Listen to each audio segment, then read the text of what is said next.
Go. All right. Hi, everybody. Welcome back to another episode of Excess Exceed. This is Gearface. I'm joined again by D. D, thank you so much for being here. Hi, thank you very much for having me. Absolutely. Always a pleasure to talk to you. And today, D, we are talking about Remiliss, a character that I understand you have some affection for. A bit. Remiliss is a fiery bombshell and one of the hottest characters in the game. Nicely done. You're Thank starting you. early with the excellent jokes. Where I think Yes. last time we talked, you saved them all for the end. So that's going to be the kind of lesson this is today. Yeah, I try to Incredible. launch them off the bat. Oh God. Uh, we're listen, folks. Strap in. Um, D is gonna make us work for this. Um, incredibly excited to talk about Remiliss. I've heard, I've heard stories about this character and specifically you piloting this character. So very, very excited to learn a little bit here. Couple disclaimers before we get started, as always. We play to win on this show. We're going to be talking about playing to win. For the character that we're talking about, that's a little bit more complicated than you might be used to because Remiliss, along with all of the season 1 and season 2 characters, have been rotated out of competition. So you might not find a tournament that's allowing you to play this character, but if you find one, or if you find a legacy tournament, or you're just doing sort of like a casual competitive thing, this is the information for you. That is not the only way to play Exceed.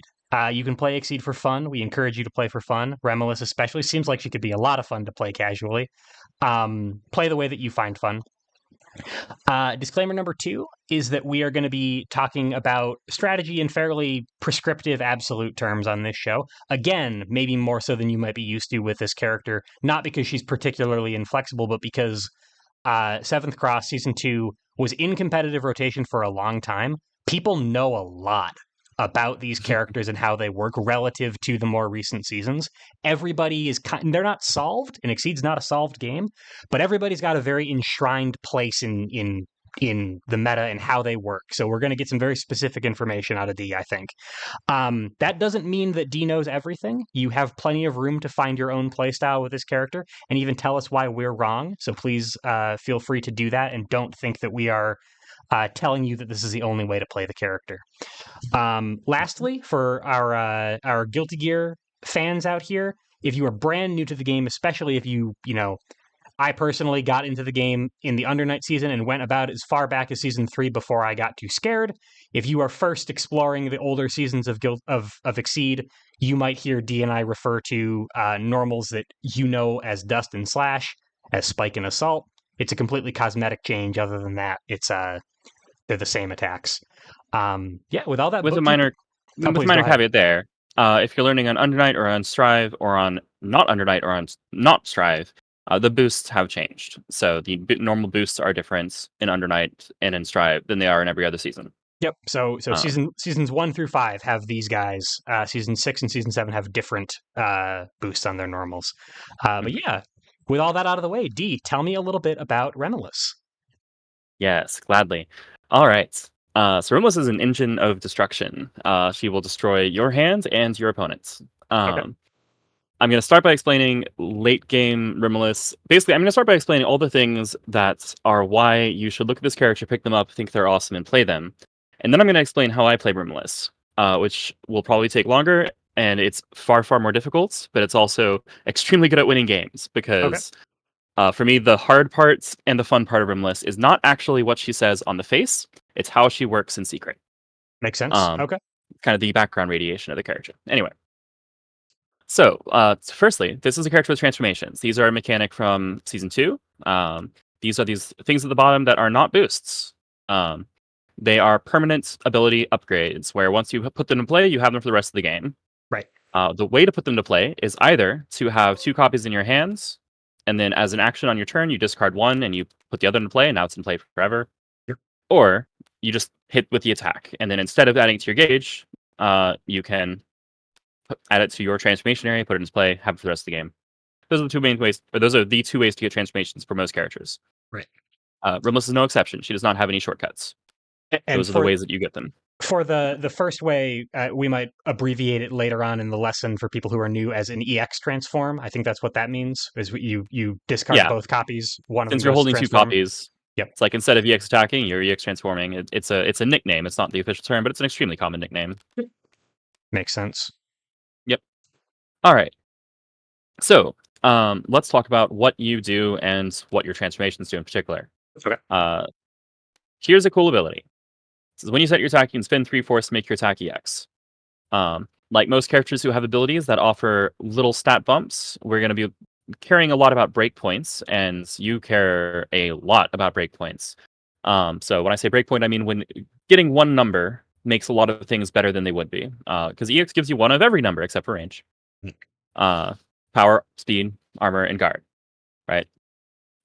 And just to go down them briefly, that's going to turn speed on curve. This is speed 5 at range 3 to above curve, meaning you can use it on defense and it will probably go first. Right. On curve at range 4, above curve at range 4. Under curve at range 4 to on curve, and then 6 power, which is also enough to stun most slower projectiles, though certainly not all. Right. At the range you'd be playing it at, it's pretty. At range 4. Yeah, it's pretty tough to deal with that. Yep. This turns 1 speed 4 guard, which is hilariously unsafe, into 2 speed 1 armor 5 guard, which is actually way safer than it looks even, because there's a text on here that says you can't take more than 5 damage. So 5 guard means Oh, it's yeah, it's unstunnable by unstunnable. most things. Yeah.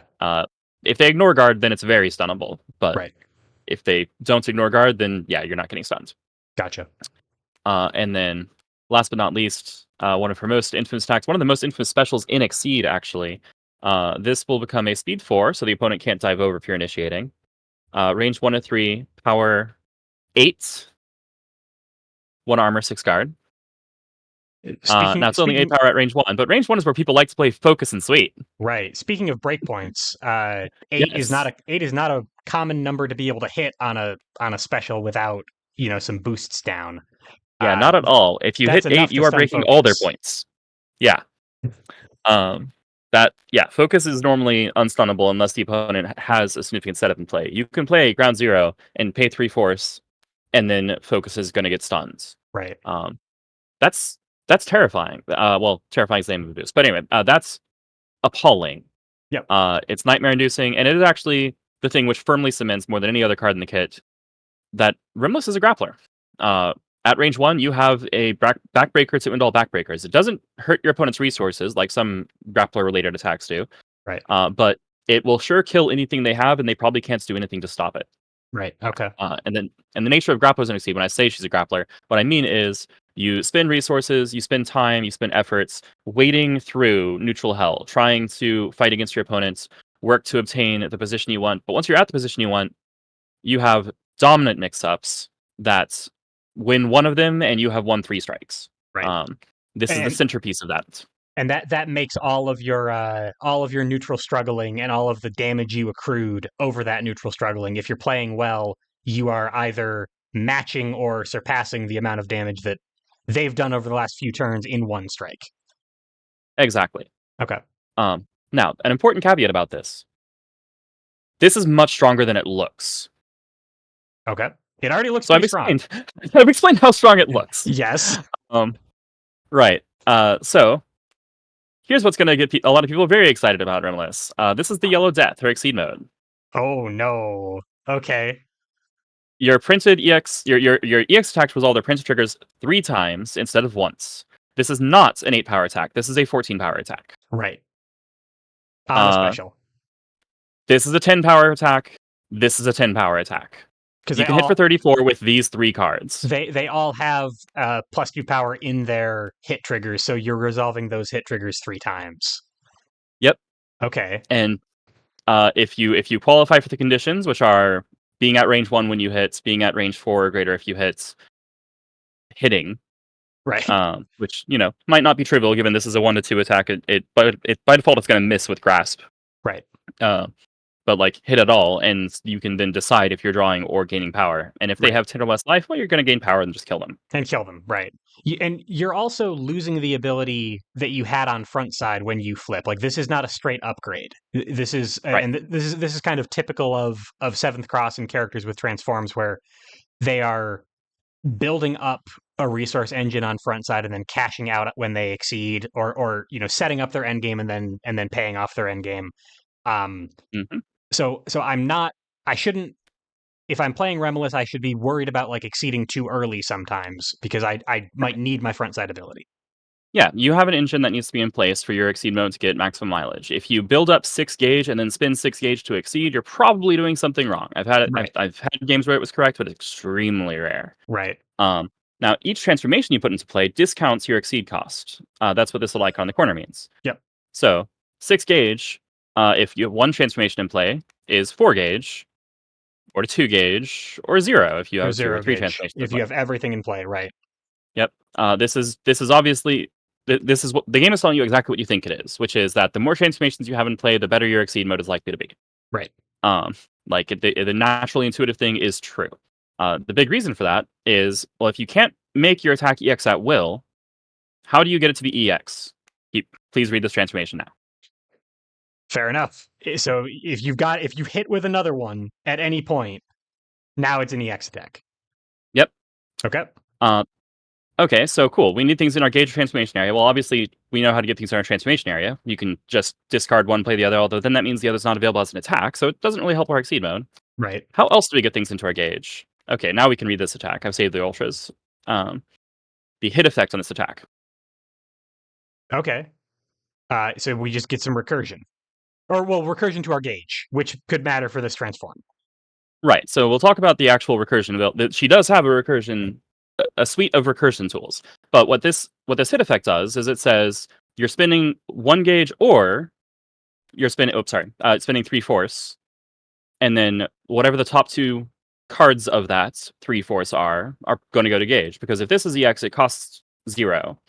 Right. So what you do with nuclear option is you pay some cards, which both fuels nuclear option and stores them in your gauge so that later they will be EX. So you're saying, Okay. I'm going to save these EXs for later. So the full way that this would work, I EX this, validating it not from gauge because it doesn't cost gauge, but validating it from the force I'm discarding in hand. Then Mhm. at then the hit effect those cards that I just discarded, two of them will go to gauge. Yeah. Yeah, Okay. let me walk through. So I set my attack. It's going to be this. Right. I've, face down, but whatever. Right. I Sure. pay 3 force for the sake of argument. Second card's an ultra. I only Sure. need 2 cards for this to demonstrate. Sure. Sure. And then on hits, these both go to gauge. Right. And now later in the game, I'm going to have access to EX Grasp. And then, assuming I can get these into my hand or into my reshuffle after I reshuffle, then the other nuclear option will also be EX. If I ever get to play this, by the way, Exceed Mode EX Nuclear Option costs 0, adds the top 6 cards of my discard pile to my gauge. Cool. Let me just pick 5 cards that will then be EX. Ones that I don't need are Force. Ones that I do are free EXs. Right. This is kind of the late game engine that will dismantle just about anybody once it's fully online. Okay. That alone, however, that's only one transformation. That's not enough. Um, we got 1 to 4, 2 to 5, and notably this 1 to 2. This is especially underwhelming. Right. The way that you make sure things hits is you get them extra range. Okay. Um, so this is what keeps you from being particularly zonable, where nuclear option is now a thing that's from range 1 or 2 will beat cross. They cannot just leave. Right. If after they do cross away, they will find that irradiate hits out to range 6, and they have made a mistake with their life. Because Um, now they are also taking, I'm gonna truncate a lot of Remiliss's damage numbers when we're talking about until like a billion. You're taking like a billion damage at range if you cross out 6 on to this. 10, depending on exactly when in the game we are. Right. Um, and so we and you have some less obvious but just as overwhelming options where I'm just talking about specials, but you can play a range 4 EX sweep that hits for 7. Yep. And what are they going to do about that? I mean, probably nothing, right? Right. You can play Assault at range 4 Right. and be speed 6. I can't Um, imagine. I mean, D, you are an advocate for EXing normals a lot anyway. This mhm. both these abilities they work just fine on normals, and EX normals are strong. Oh, Um, absolutely. So you Exceed can, mode, EX sweep, discard the opponent hands. yeah, Exceed mode assault, close 6. And if you have this thing, hit at range 1 or 2 anyway, so that yep, you're hitting all but one space. pretty much the whole I board, think. right? Actually, I think you hit the whole board. Hold on. 1, 2, 3, 4, 5, 6. Yeah, no, whole board. Yep, I'm usually never going to be the entire board away, but that's another matter. sure, Um, uh, EX Focus, admittedly, a little silly. You don't generally need the stats, and you don't really. But drawing 3 cards is nice. right. Um, EX Dive is very, very funny. Boing, boing, boing. Yeah, you just zip all over the Hop around the board. whole board. Hopefully you have uh your transform down, radiation down, so that you're shoring up any range band issues that might come up of that from crossing your Yeah. opponent up a bunch of times. Yeah, if I don't have radiation up, then I can't figure out if I'm gonna hit with EX Dive, so I generally don't worry about playing it unless Right. I It have it up. as soon as your opponent who's at full board from you sees you start counting spaces really carefully, you're like, oh, it's EX dive. Got it. Yeah, EX Okay. Dive or EX Assault, like, okay. Right. Um, but yes, EX Dive will also work at any shorter range because you're going to advance, and then if you move past them, you'll advance the other way, and then Sure. you'll advance the other way. You just have to make sure you know where you're ending up. Sure. And Spike doesn't have any triggers, but if I hit with a 2 to 4 speed 4 Spike that ignores armor and guard, they probably aren't gonna do much about that either. Right. Yeah, it doesn't really need Um, triggers. It's already pretty great. it's already pretty great. Okay. So Alright. kind of what we're putting together here is like the end game fantasy for Remiliss, right? Like this is Yeah. this is what happens when she gets everything that she wants. Yep.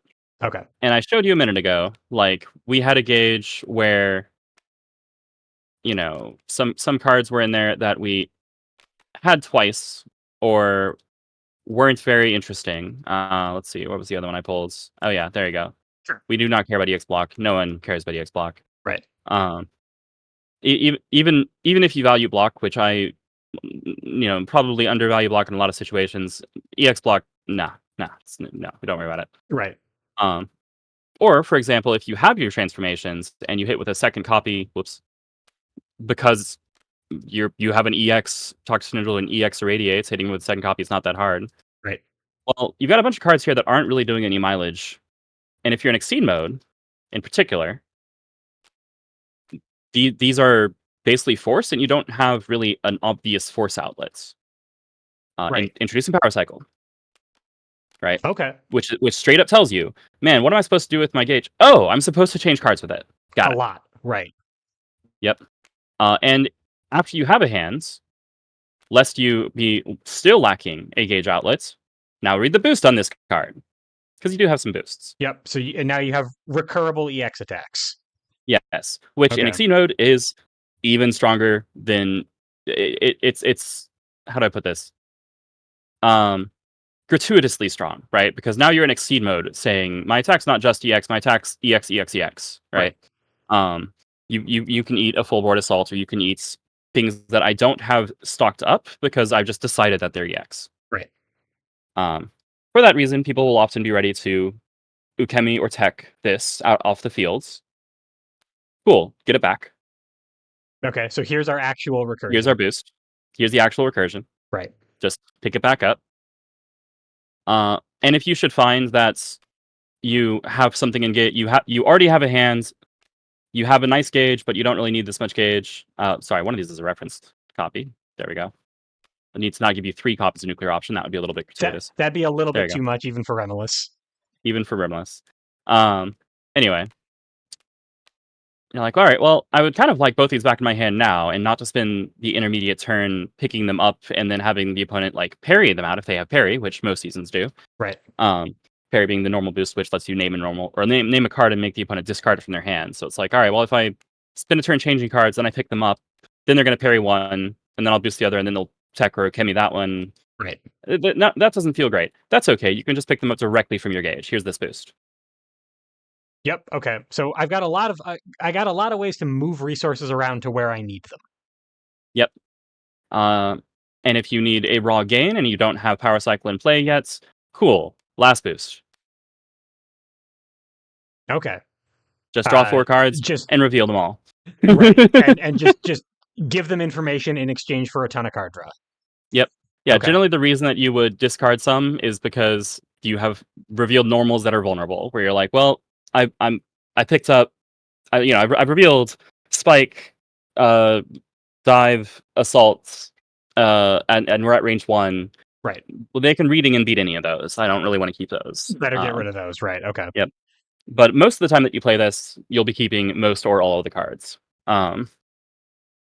Because having resources is great. And if you can make anything EX, it's a lot harder for your opponents to do something that's going to beat it clean. Right. Okay. So that sounds terrifying. There you You go. know, That's the engine. well, thank you so much for joining me, D, on this episode of Good Excess session. Exceed. All right, let's Yeah, time we to go. did. Wait a We did great. minute. Hold on. This has only been 20 Hold minutes. on. This is hardly Excess Exceed at all. Um, Yeah, that was actually as much exceed as you yeah, require. that was adequate Exceed. So a couple of I think important rules notes before we keep going. The big one that I saw on so launch sequence. Clearly, you care about the things that are in your gauge, not like having gauge is cool. Having specific options in your gauge is in many ways more important to Remiliss. And then on your on nuclear option, we have add the top 2 cards of your discard pile to your gauge. If people are coming in from Guilty Gear Strive, back in the day, discard pile was ordered. So you don't actually have the ability to stock your gauge with any option you want. You do need 2 specific. You're pulling specific things from it. Correct? That is correct. Yes. Okay. Yeah. And that is an important note. Is as of Guilty Gear Strive War Game Season 7, whatever. We don't pay attention to the order of your discard pile because there are no effects in that season that say top card of your discard pile. Right. That is emphatically not true in Season 2. Right. It's not true in most other seasons, but it's emphatically not true in Season 2. There are characters, and Remiliss is one of them, who cares a lot about the order of your discard pile. About discard order. Okay. And so when I'm, you know, I've already bought into the fantasy. I'm already ready to go out and play this character, and you've taught me all I need to know.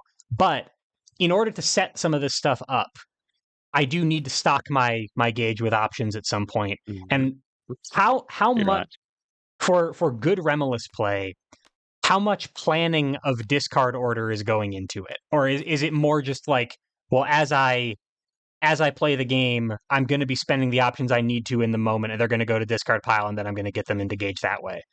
Like how much 4D chess am I playing, basically?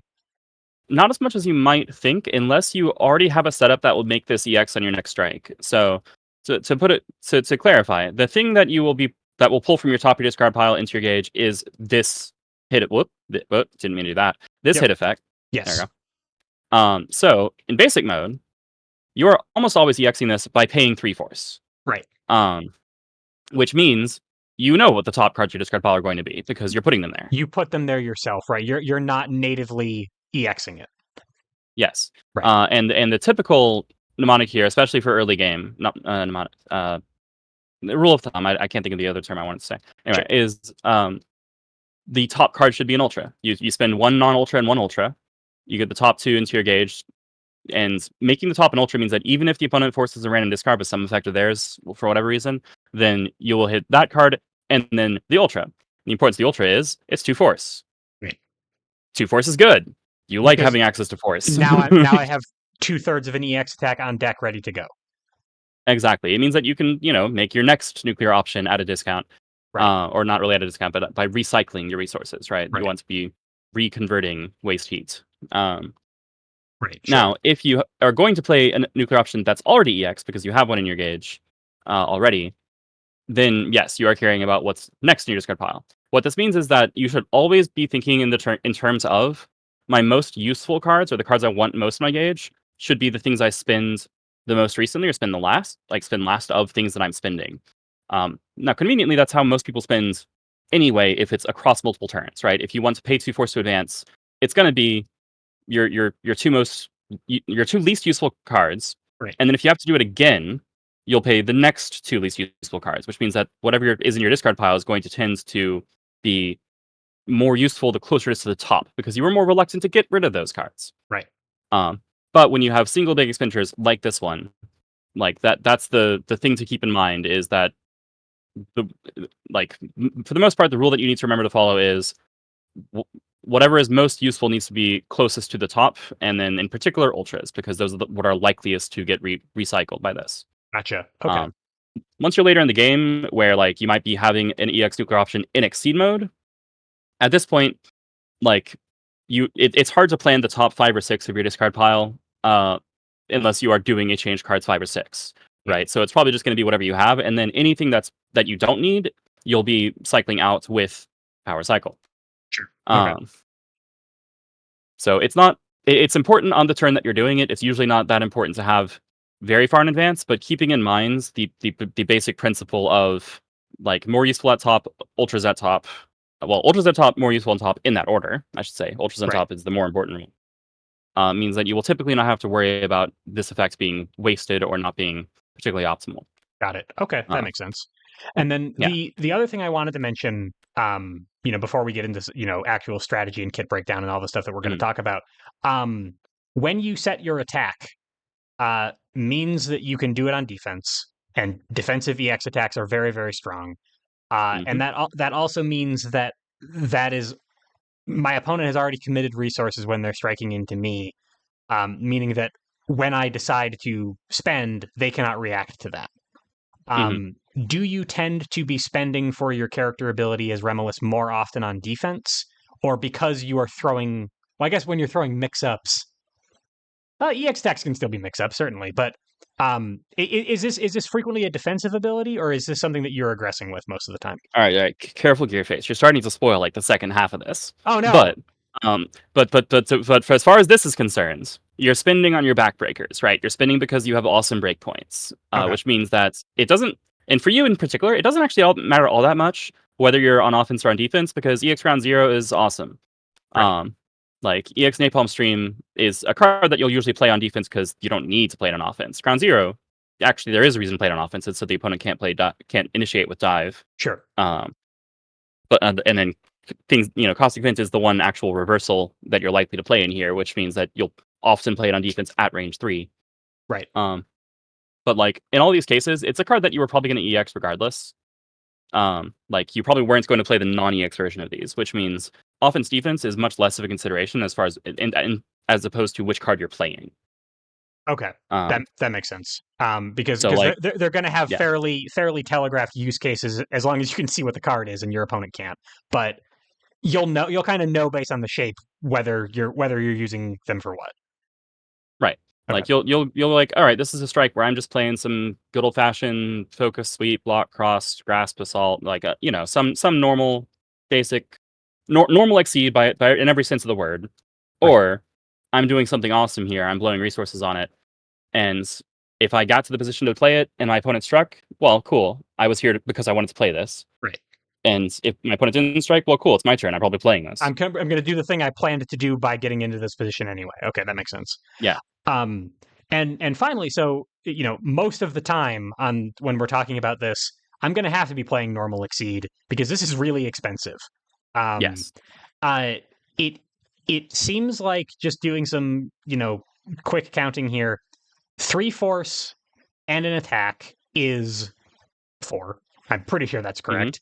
Um, Typically, it's but 3 or 4 cards because right, ultras. But right, sure. But in terms of force cost, at least it's 4. But an EX attack is 2, and I'm mhm. not having to spend the other copy of the card when I'm paying for this. So is it slightly cheaper than it looks because of that? Because I'm preserving uh 1 force when No, I do this. no, it's super expensive. It's just really It's really super expensive. expensive. Okay. Yeah, yeah, and there's more to what we're talking about, which that's what we're about to talk about. But Yes. the in terms of how expensive this is, yeah, it's at least as expensive as it looks. Okay. Yeah. It's very very costly. Okay. Um. Like So this is so where like your opponent strikes, you use this, you prepare, you still have not recovered. right. Yeah. This is Like this unless you happen to draw like an ultra or 2 off of that prepare, you are still bleeding resources afterward. This is something that you do once every 4 or 5 strikes when you really need it. yeah, you can't do it every strike. You literally cannot afford to. Right. If you try to do it every strike, your opponent will figure that out, and Right. then they will burn out your resources by playing lower commitment stuff until you are out of resources. And if you're out of resources, you're dead. Right. And then final kind of like rules, I guess kind of strategy question, but rules question. Uh, this also just works. This especially just works on a natural EX attack. You don't need Yep. to spend force. Is Remiliss chucking EX attacks when she can, just like she normally would, because that's a savings on her force expenditures. With normals, totally. With specials and ultras, well, with specials and nuclear option, it is generally a she will only play one copy. Like she'll play one copy and make it EX by some fancy means, because then she can play the other one and make it EX by fancy means. And it's way Right, better to play two ground zeros per shuffle than it is to play one. right. Losing EX assault is always awesome because EX assault is awesome, but sometimes assault twice is awesome. But being able to afford multiple EX attacks per strike Yeah, requires at least one copy of it. And Remiliss being yeah, able to do that gives, and you can preserve a mix up option. So you have reason to spend over naturally EXing. yeah. So like probably in this order. Um, oh sorry, where you are likeliest to play two ground zeros, Okay. and then you are likeliest to play two nuclear options, and then two napalm streams, and then two irradiates. Is the you're not likely to play EX ground zero from hands, though you may. Right. Because keeping in mind, things aren't necessarily dead in your discard piles, but if you have this available to you, Right. Sure. um, and you're likely to reshuffle because you are burning through cards pretty quickly. At least you Alarm. should be burning through your deck Right. really Very, very quickly. fast. Right. Um, So EXs from hand are good. This is a special case. So this is a special case because if you have two copies in hand, you're transforming it. your EX transforming never, if you have two copies, don't even worry about the EX deck. The transform is too important. Yes, Okay. and because the attack is too easy and too important to deny, and we'll talk more about that in a minute. Okay. With Radiate, often you will also just EX transform it. Ground Zero, nah. Like Just, this is the just hit him. third engine. This is the third engine component, and the attack is phenomenal. Right. So it's like, yeah, you want to transform both of these because that's what turns your ridiculous engine ridiculous. Right. This one, if you have the gauge to exceed, you may even decide not to transform one copy. You may go, okay, I hit with this and I'll put it in gauge. And Right. your opponent's like, wait, why didn't you transform that? And you're like, well, so I can hit you with it again later, right? Later on. Like, Right. um, Okay. that's not really the engine line, but it's a pretty common Right. decision with Ground Zero in particular because this attack is amazing. Right. And you cannot change cards from your transform area. That's not a thing. So if it Yep. goes to gauge, you could get it in your discard pile. You could get it back with reclamation or with your reshuffle or some various other ways to move things from your gauge into different areas. But if it's transformed, it's transformed. Yeah. Once a copy of Ground Zero is in your transformation area, they know that there is only one copy of Ground Zero available to you ever for the rest of the game. Right. Um, and through shenanigans, you might be able to recycle it, but in all likelihood, you're only going to get one more shot at playing a Ground Zero. Right. Sure. And that's true of these two as well, but it's way more important to have those transformations online for your engine to be fully realized. Right. Where like Radiate's a pretty awesome attack, but this transformation is what makes your Exceed mode ridiculous, so you Right. need it. Right. To harken back to a previous lesson we've done, D Toxic 10, or I'm sorry, Ground Zero is Potemkin Buster. Yeah, This is your big scary mix up card that you need yeah, your opponent to be afraid of so that all the other stuff even makes sense and even yep. works. This is the centerpiece of your threats. This is your dominant threats. It is your range one command grab. It is the thing that makes the opponent unsafe because Right. it ensures that they can't just play a focus, right? Right. Which Sure. most people can do against most anything at range one. Right. This says no, actually, that's not good enough. Right. Um, Take a lot of damage. yep. So yeah, that is what Ground Zero is. It is your Potemkin Buster. It is your it's really more like your Genestic Emerald Taker Buster than it is like your Gigantic Taker Driver. But Right. yeah, it is your range one command grab. It's your hit for a lot button. And you need that Mm-hmm. because you're a grappler. Okay, that makes sense. Mm-hmm. All right. Any further Nope. you know, Nope. clean up homework, etc. Okay. That helped me out a lot though. Thank you. Absolutely, yeah, of course. Um, and yeah, so as you mentioned, right, folks can be intimidated by older seasons, especially season two. This is because the veterans kind of go through all these motions with natural ease, Yeah. right? Like I can play Remiliss without barely looking at anything because I know this character so well. Right. Um, And but you're doing fairly complicated things without looking because you know her so well. yeah, like I'm executing all the steps just automatically, and you're like, wait, what happened? Why do you have four more gauge now? I don't understand. Right. I'm like, oh, let me back up and explain. But if you're exploring things yourself, if you own if you own these characters or if you're playing online and you just want to try them out, they're awesome. Please enjoy the process of discovering and learning and getting the hang of these things, because what these characters offer is amazing. See, there are a few reasons that Seventh Cross was around for as long as it was in competitive rotation, and one of those reasons was just that it was the most popular set for a long time. Yep. Like Street Fighter is an incredibly important IP, and it's a very, very good set. So I think it's awesome. And Season 2 was still more popular than it for a long time. Yep. Season 2 made a huge hit when it came out. It was a aesthetic that was more popular than Season 1. It was a level 99 only IP, and they went really wild with the mechanics designs, and a lot of people loved it. It's also the most kind of card gamey in terms of appealing to the card game demographic, right? Sure. So people who came from TCGs instead of from the FGCU, the fighting game community, Yep. Find Season 2 to be like way more familiar to them, because you're doing all these things on the board. You're assembling synergies between these cards and building an engine that isn't just for one strike. You're building an engine that lasts for the entire game. Right. And that's cool. It means that basically everyone in Season 2 gives some kind of inevitability to you, where you can be making long-term progress instead of just needing to win every single mix-up. Right. And Right. That's actually, I mean, relevant to what you were talking about with Remiliss, where we're talking about her ridiculous, terrifying endgame. Like, I could throw a dart at the Season 2 board, and odds are I'm going to get somebody with a ridiculous, terrifying endgame, because almost everybody has one. I don't know if they're ridiculous and terrifying to the extent that Remiliss's are, but earlier in the week, she's not the top 3. yeah, earlier in the week, I did a lesson on Galdred, and then the next day Minato, and then the next day Joffrey. Like, Mm-hmm. At the very, like, at least two out of 3 of those characters had Remiliss stuff that was going on that felt profoundly unfair. The point is that you need to build to that in this season. Yes. Right. Okay. Yes. So on that note, well, that's too good of a segue for me to waste. Yeah, I figured I was setting you up for something. Thank you so much. So most characters with powerful in-game engines, like a lot of Season 2, and like a number of other characters, because there's a lot of in-game setup in Season 6.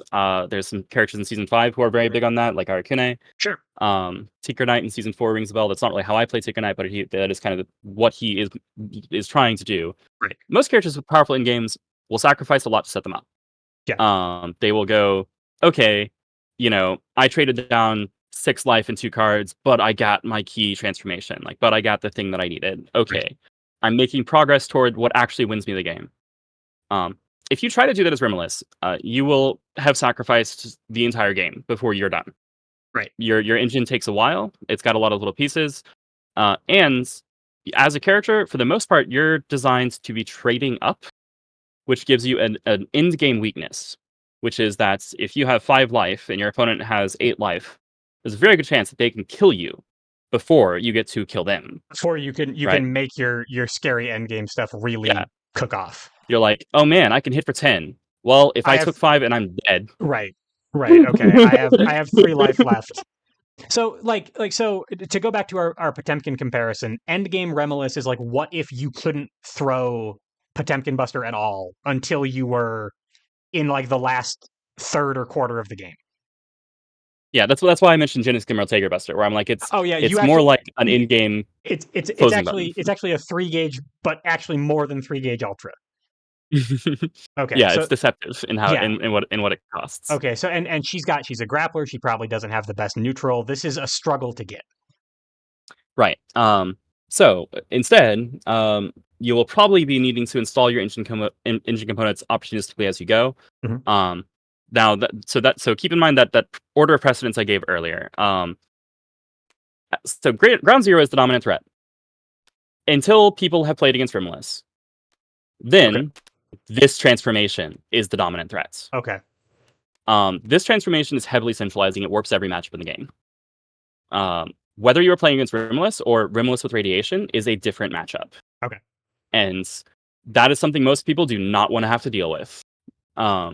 Because, having to learn 2 matchups, hey, look, there's a way to deal with it.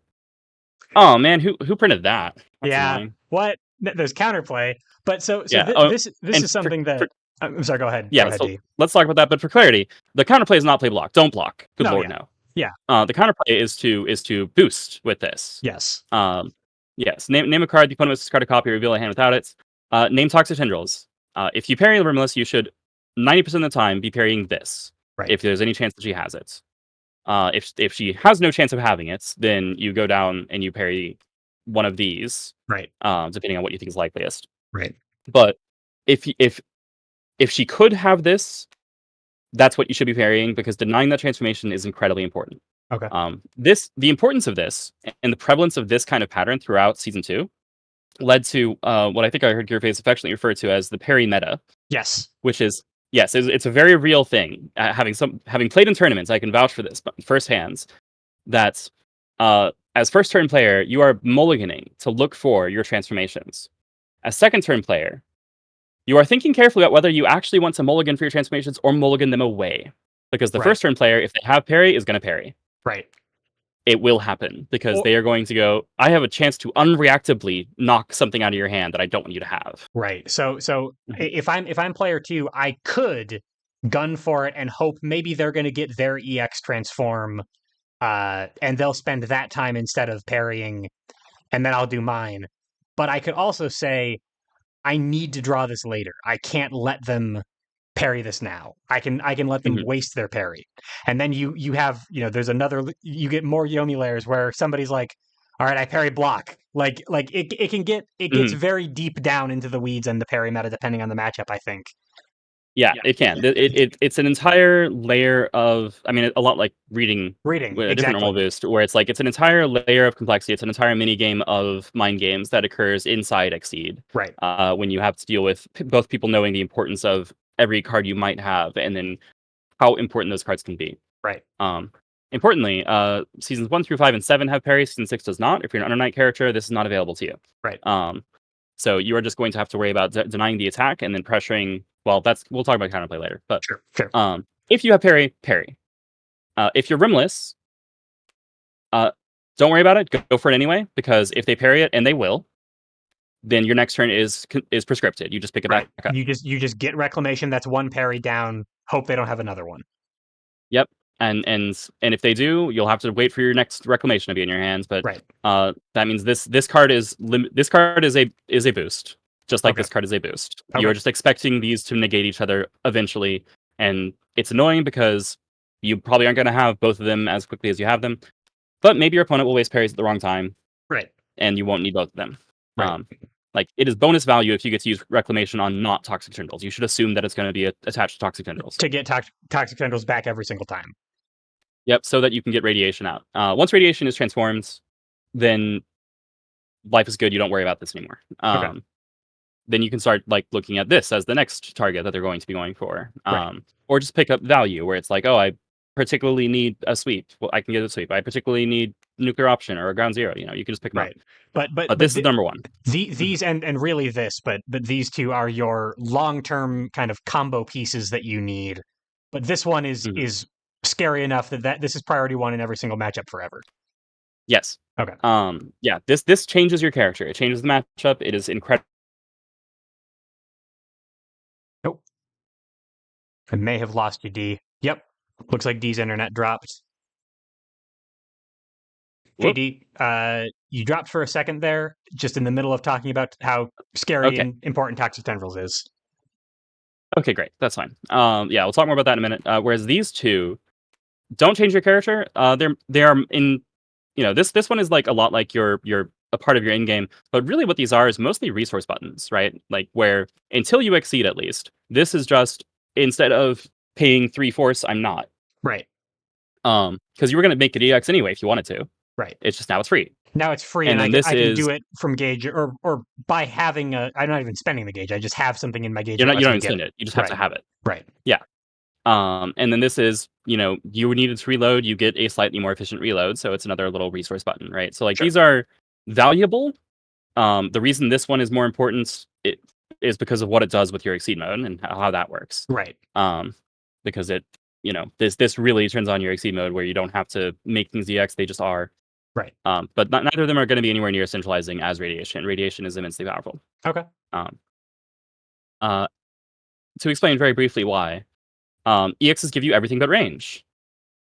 Now they give you range. They give you everything.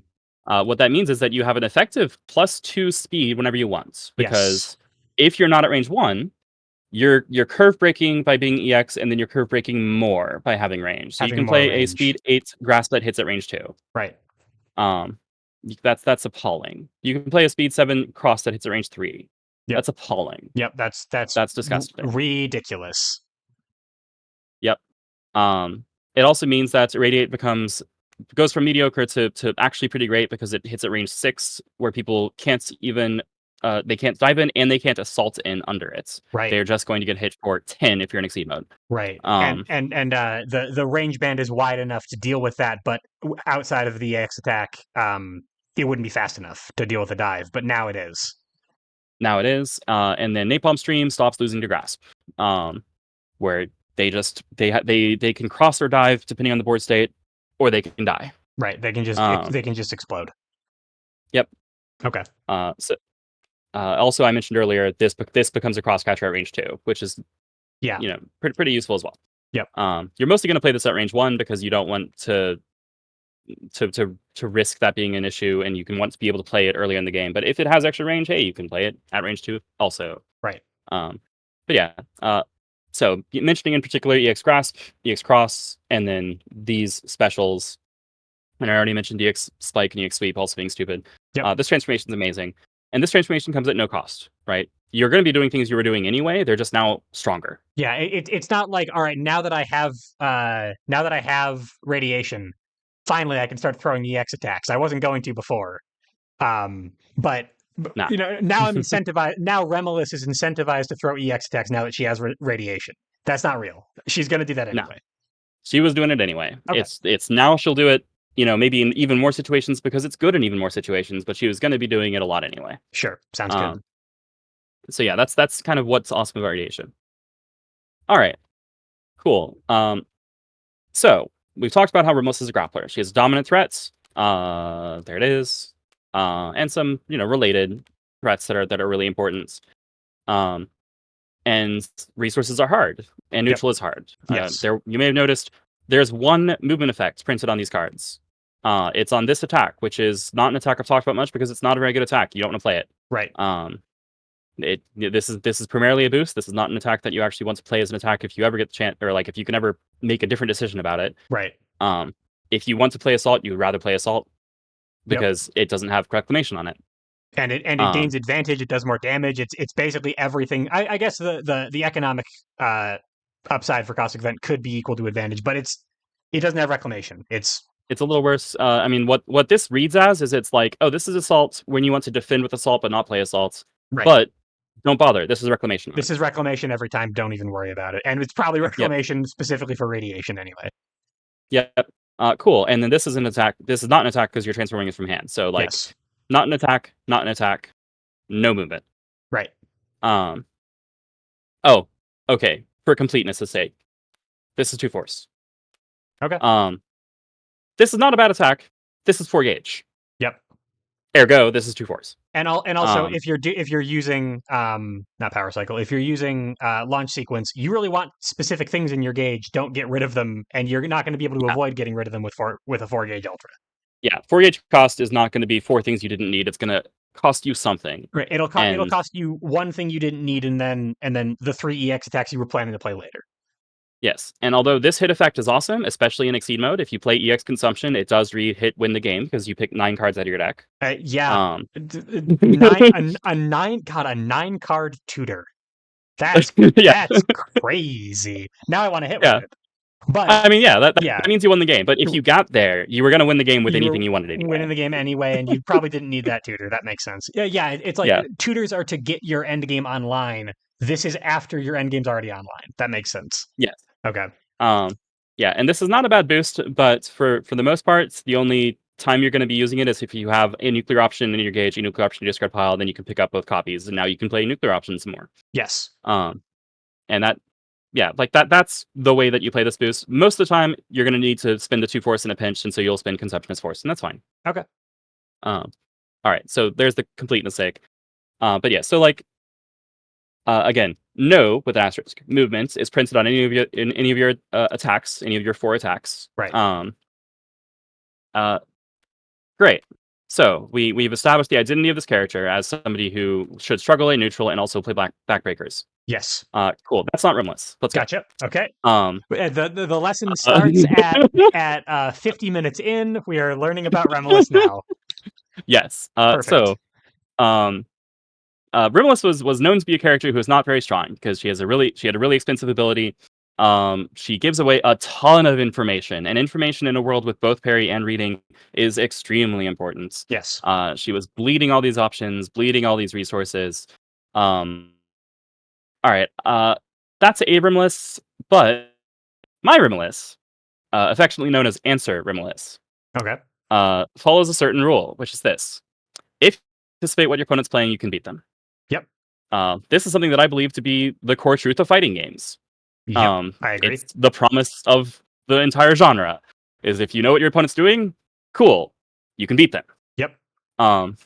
So let me just pick four normals other than block. Block's not real. Pick Okay. four normal. Any four normals. Let's go 1, 2, 3, and 4. All right, I'm gonna move these out of the way for a minute.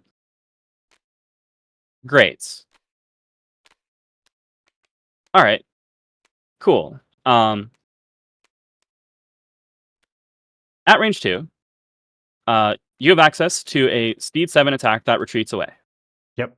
and evades everything. That's unbeatable. You can get, oh, I need to play EX Cross, pay 3/4, I win the strike. Right. At range 3, you go, all right, I have a speed 6 assault if I think they're playing something that I need to be faster than. Or if I think they are baiting that by playing like a sweep, I have a dive, which Right. beats everything slower than 12. Right. Cool. At range 1, similar situation applies where EX Cross is going to beat everything slower. If they played a sweep, you've got a EX sweep. If they played a focus, whatever, you can just play a regular cross or a regular dive, whatever, I don't care. Sure. You warp the mix up. Like look at a hand and you can pick a range at which you control the mix up, because no matter what your opponent strikes with, you can make something that beats it. Right. Um, And also you can do it without spending both copies. Right. So exactly. in reality, we're going to be in the situation where EX Assault would be really, really good later in the game. Again, I have another one someday. Yeah. Yeah. And that is so now we're touching on what actually makes this character incredibly hard to play. Okay. Is because if you're doing this multiple times, so we're at this range and we go, okay, I need to play EX Assaults. Cool. I've dropped these 3 cards. Yep. But I won the strike. Well, now I'm not in a situation where I'm holding EX Cross and EX Sweep. Right. I'm in a situation where I just spent them. Right. Which means that the hard part of this character is not just in managing your resources, it's managing your options.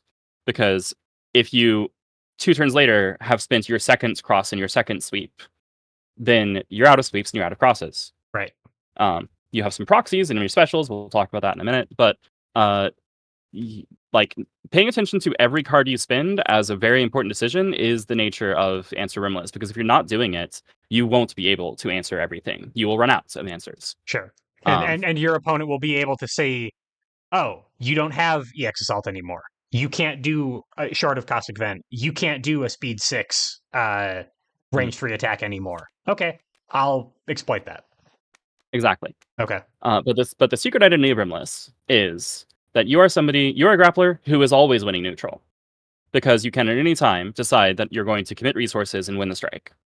You need to curate a hand that has a suite of tools that let you do that, and you need to be very careful about using it only when necessary, because you can't do it every strike. You will burn out your hand and you'll burn out your options. Right. Okay. Yeah. And so very often what like playing Answer Remiliss is about figuring out how to commit as little as necessary to all the strikes that you're not winning clean. Okay. The one of the counterplay rules of thumb with is don't trade with Remiliss, because Remiliss will trade up on you. This is because Remiliss is always looking at a strike going, well, if I'm not winning this cleanly, then I'm playing something that will trade up. Okay. And you've got great ways to do that, because, well, Printed Guard of 5, Printed Guard of 4, Printed Guard of 4, Printed Guard of 3. You've got some ways to trade, as it turns out. Right.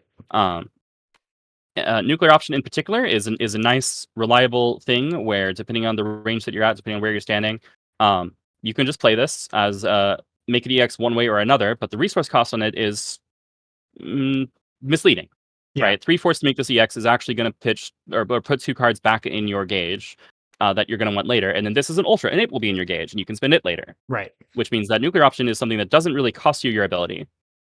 And in advanced play, I've definitely seen games where landing an EX nuclear option, even if you trade down, means Remiliss won the strike Okay. because she managed to fill her she managed to stock a bank of force, or made a deposit. I'm mixing my metaphors. She stockpiled a force In her in her stockpile. Help me out here. in her nuclear bunker, in There you go. her Cold War era bunker, she put rations in. There you go. Perfect. Yes.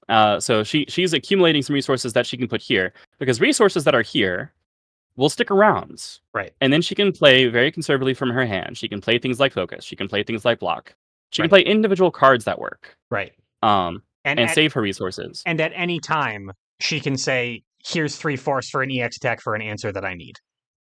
Exactly. Okay. Uh, so having gauge is incredibly valuable because it's force that you can spend that isn't in your hands, which means that you can maintain a hand that is options A, B, and C, which each of which beats 2/3 of the mix-up at a given range. Right. And then you will be controlling the mix-up at all times. This is what makes Remiliss really, really horrifying to fight. This is what makes Remiliss awesome, is that you get to be a grappler who's winning neutral all the Right. time. Right. It requires constant attention. It requires constant effort because it means you have to be paying attention to every card you spend. You have to know everything in your discard pile and know anytime you drop the second copy of something. Because dropping the second copy of something is the most important decision you're going to make. Right. Right. You run out of sweeps, you run out of crosses. Your opponent knows it. And you can't leverage that anymore. Okay. So Yep. you are winning neutral, but you're playing another game of neutral against your own deck and discard pile. Like you are Mhm. fighting that in addition to fighting your opponent in exchange for having the power to say at any time, "No, I don't think you will win this strike." Actually. Right. And yeah, it's particularly intense. And in no small part, this is because it's a little bit like you will win every strike as long as you win every strike. Yeah. You whiff one of these, and you are losing. Yeah. Like so this is why I made special mention of initiating with EX ground 0, and why this card is way more fragile than it looks. Because if the opponent has a copy of this normal that everyone has a copy of, as Yep. it turns out, Yep. then if they have the ability to cross over a nuclear option, they will play it even at range 1. Yep. And if they're initiating at range 1, even if they're not going to hit you, you have to acknowledge the possibility that they're initiating just so that you'll respond with the EX ground 0 and miss. Right. Which is a not technically a game losing proposition, but it's a game losing proposition. It's I have, instead of winning 3 strikes at once, I've lost 3 strikes at once. But just Um, even though they didn't hit me, I yeah, lost the thing that will let me win 3 strikes at once. They're not afraid of that anymore, or they're less afraid of that now. yeah, like my investment was wasted, and that's completely unacceptable. Right. And similarly, nuclear option, like because the reward on this is so immense, which that's true of ground 0 too, right? Like what you're losing is the reward. You're losing 8 power in a transformation, or 8 power in a gauge. Right. You're losing approximately like 4 or 5 force engage, depending on exactly how you're doing it. Right. And also some damage, but the damage doesn't matter. What you You care about is the resources. you can make up the damage elsewhere. You have other cards that do that. But if they are playing to deny you these cards, they can and they will. Yeah. And you have to be very, very aware of that, which means that you want to be looking for opportunities to play things when you know they will work. So let's talk about what Rimless neutral looks like in that regard. From opening positions, you have this card that looks like it could hit. Right. And if you just strike with it, then I will claim that you have made a mistake. Yes. And we need to come back to Rimless School because the opponent can play cross. Yep. They can also play EX dive. Both of these are unacceptable. Right. Instead, you can boost this, and now it is speed 6, which means that if the opponent initiates, you still can't respond with it. You still cannot play this. Yes, but you can play it EX.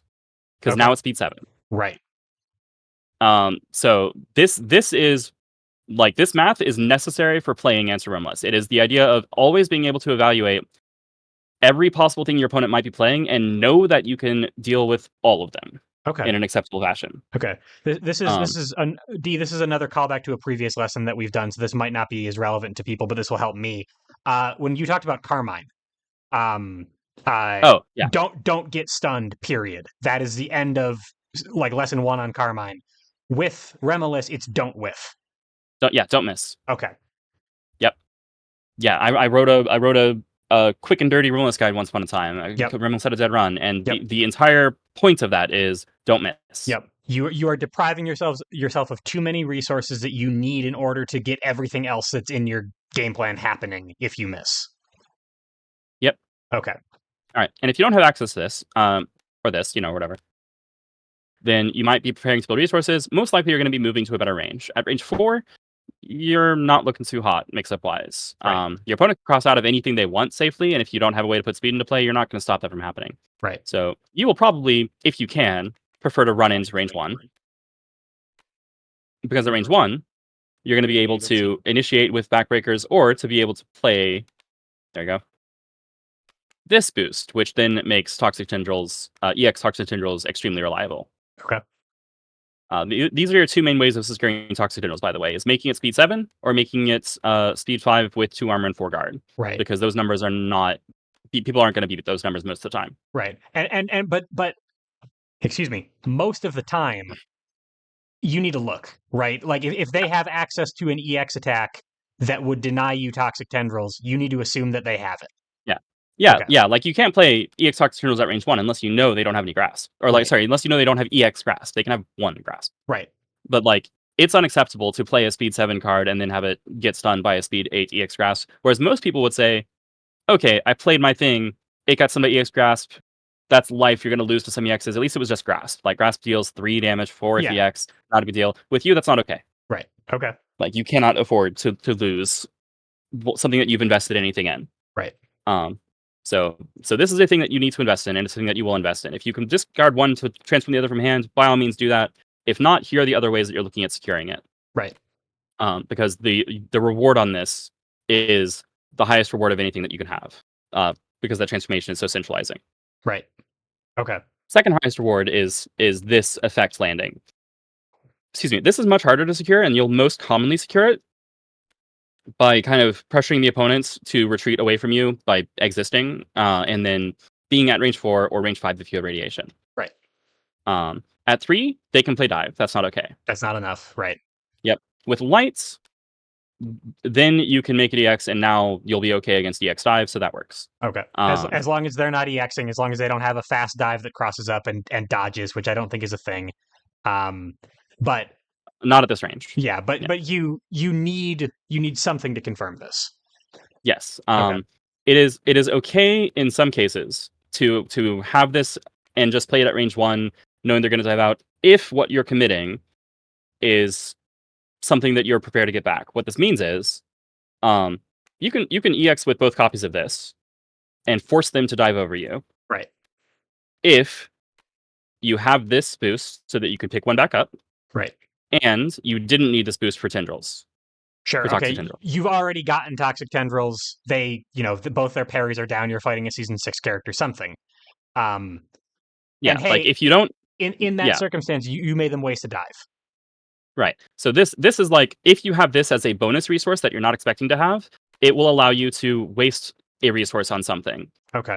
It's not your preference, obviously. That most of the time, if you're at range 1, you would rather just boost this or just play some cards that don't require investment. Right. But this is a solid range 1 option. And the sort of like intense concentration that we're requiring is true of these cards in particular because they are so important to you. But am I also just kind of evaluating the loss case like extremely skewed towards risk in risk versus reward when I'm throwing other strikes too, or is that really just for these?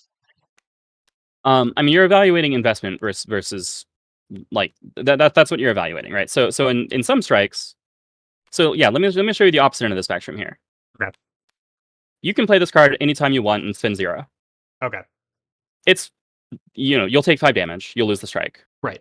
Um, Most of the time, that's not ideal, but it might be better than paying 3/4 and then missing. I mean, sorry, it is better than paying 3/4 and missing, but Sure, sure, sure. um, it might be better than paying 3/4 and trading. Like this is a card that you can chuck at the opponent's +2 power boost and go, all right, I'm just gonna eat whatever this is and lose the strike, But I but only lose it by ignore 5. it.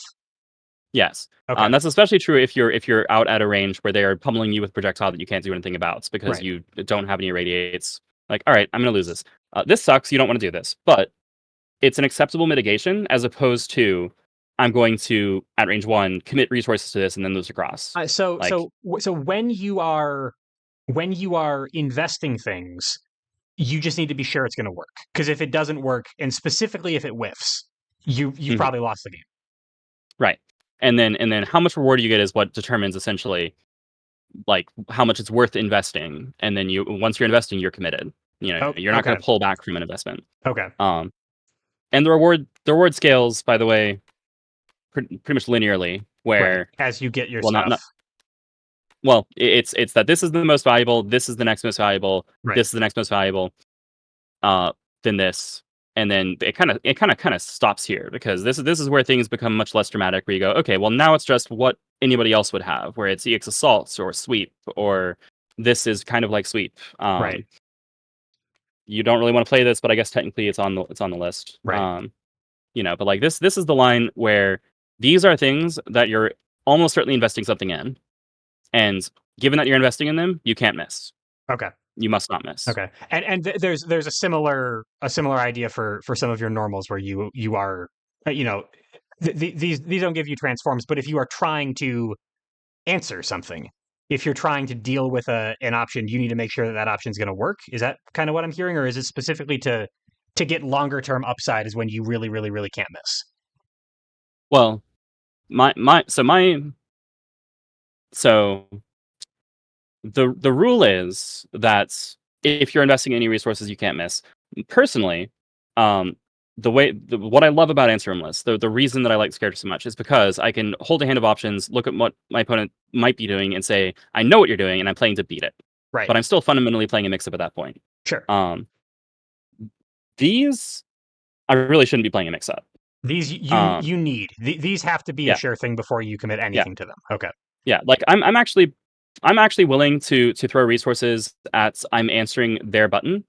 Um, but if I'm going to the effort of setting something up, because I'll put this a different way, you're almost never playing these as answers. Right. Um, these actually would make perfectly good answer buttons where you go, okay, well, tendrils at range 1 and 2 beats anything slower than itself. It's a great mix-up tool. Right. Never use it that way. Never. Yeah. You need it way too much.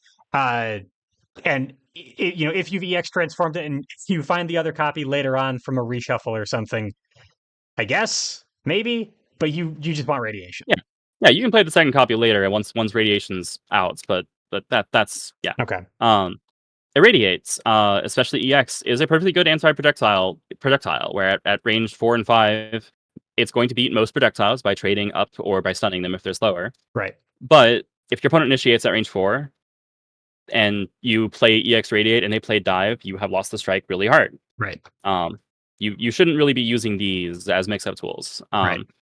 They are part of your mix-up implicitly because the opponent has to worry about getting hit by them. Right. Um, so when you invest something, you're investing either in one of these is landing or the other side of it is landing. The opponent doesn't get to know which, you do. Right. But yeah, my like, and there's also a how to put this. There's also a consideration where the more successful you are, generally, your rewards will start to scale. Where the opponent's how to put it. Actually, I described this earlier.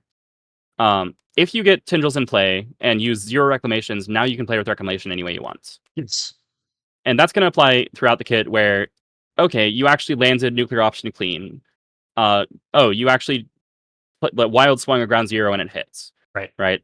That's a bunch of extra mileage that then you can play with. And so you'll use that to bet on other things.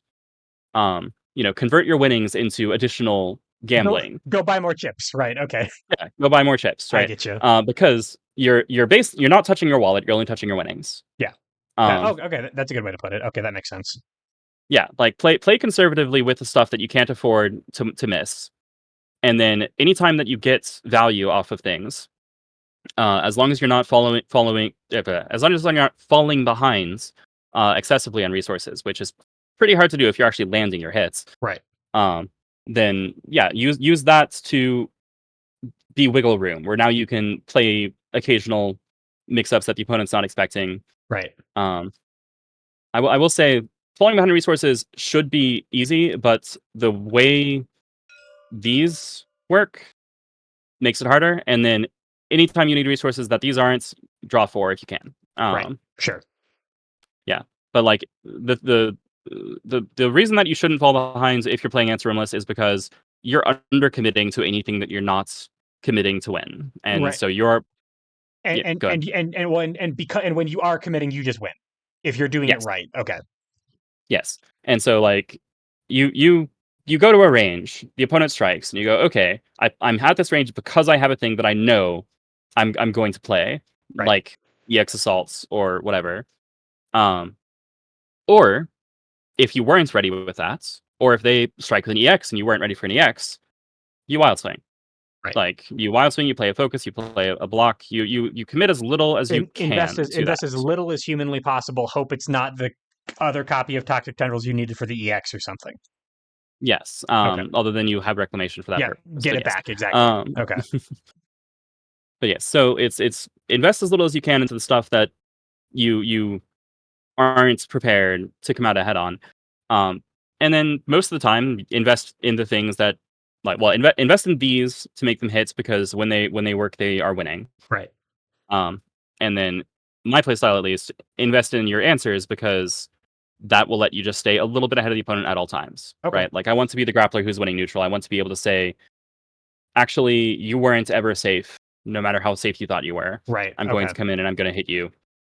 Um, faster than you, stronger than you, harder than you can withstand. Whatever it is that makes you the most scared, I can do that. Right. Um, yeah. So Does that make sense? yeah, absolutely. So part of this is is a philosophical difference between how the character that you described earlier before the 50-minute mark of this lesson and the character you're describing now, but also like some of these tools I noticed when you triage these, for example, uh, earlier, if this is the most important side, earlier it looked like this, but Mhm. and also relevant is that this was involved ever. Yes, It's not, and it's not now, anymore. and because you aren't gunning for your exceed mode, you actually might not care as much about this, except as like a minor rebate on Yeah, on it's your it's a resource. right. It's a resource button, and you have to be sure that it's going to come in handy at least twice. Otherwise, you would rather have this in your gauge as force. Well, yeah. Why not? Because you can't You spend can't spend transforms as transformations. force. Gotcha. Okay, so the way that we're evaluating the kit changes a whole lot based on this sort of philosophy towards Remiliss. This is still the most important thing in the world. This is still incredibly important, but for a slightly different reason. This is still my terrifying mix-up option, but it's also just a really great resource thing. But Mm. and this kind of leads into my other question about this discipline.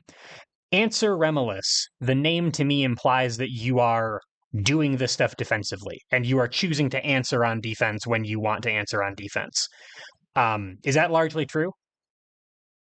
It is math based. So I'm never responding with ground zero, even EX ground zero, if dive can make it miss. Okay. Um, like I'm never responding if cross can make it miss for that matter. But like hopefully I have radiation in play, or that's not even consideration. Right. But so I'm often initiating ground zero because I often need to initiate in order to make sure that ground zero is not going to be wasted because I can't waste ground zero. Right. However, generally I'm going to be like I'm going to have a hand where my opponent can strike and I will be comfortable responding, right? Right. So the thing that actually, as a related aside, the thing that drew me to Rimless, the reason that I main this character is because to me, it's awesome to be able to go, my opponent is striking, and I am declaring that because I can read their mind, I win, Right.